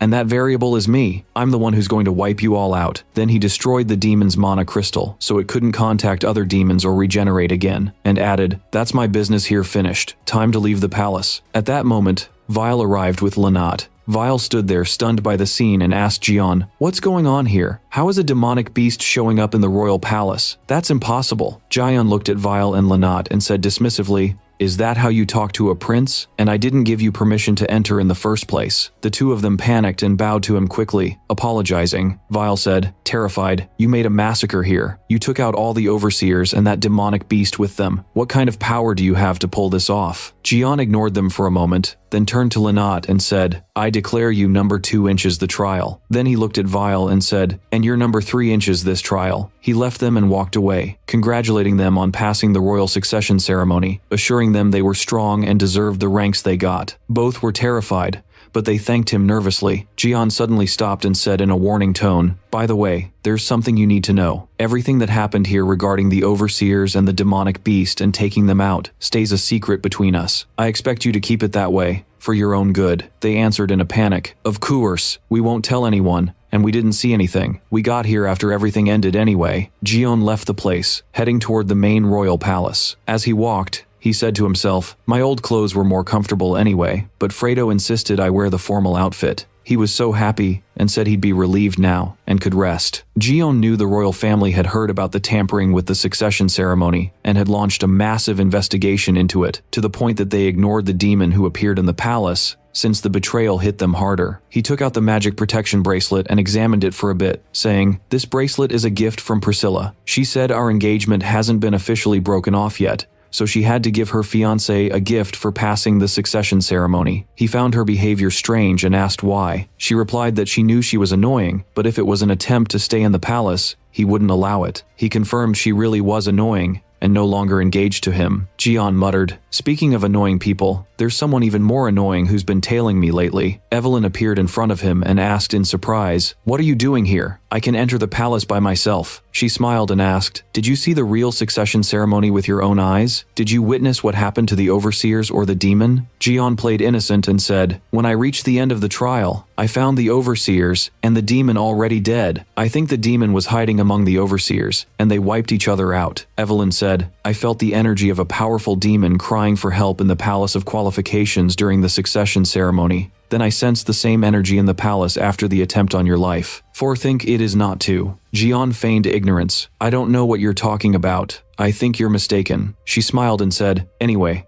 I'll warn you about the White Star Palace we'll be living in together. It's a real hell. There are siblings who care only about power and authority and are willing to do anything for the throne. Are you ready to live in a place like that? I might be strong, but staying there is dangerous for me, and I'm worried about you. You really have changed a lot and gotten stronger than before. You're no longer the Jian who always waits for my help, but I can't risk my life just for a trivial throne." Jian laughed and answered reassuringly, "Don't worry. I won't let anyone hurt me. Even if everyone gangs up on me, I'll devour them all, and anyone who stands in my way will be crushed." Evelyn was stunned by his words. The two of them reached the royal palace, and Evelyn said, "I'm not allowed to enter the main royal palace right now. I'll let you meet our father alone, and I'll wait for you when you return to the secondary palace. Take good care of yourself. If you need me, call me anytime, and I'll help you with everything I've got." She left him and went away. Jian watched her while thinking, "For all the power my sister has, she's still really kind to me." At that moment, a knight named Ronir arrived to greet him, saying, "I'll be your guide in the White Star Palace." Jian went in with him, checking out the palace and remembering the layout of his original palace. "This palace hasn't changed from my own palace that I built. They only changed the colors. Other than that, it's exactly the same. I wonder if the secret places I made are still there, or if the novel only cared about the known design and ignored the secrets." At that moment, Ronir arrived with Jian at the king's chamber. Ronir stopped in front of the king's chamber door and said to Jian, "I'm not allowed past this point. You can continue on your own." Jian thanked him for guiding the way. Then the guards at the door welcomed him and told him the king was waiting inside to meet him. Jian entered his father's room and found him extremely ill. He was astonished as he looked at Emperor Ardos Agnes, the last king before the kingdom's fall. He noticed how weak he looked compared to all the frightening titles he had given himself. He was even sure his father wouldn't last 2 months before dying from the illness. The king woke up from his sleep, looked at Jian, and asked in surprise, "Who are you?" "You're not my son, Jian."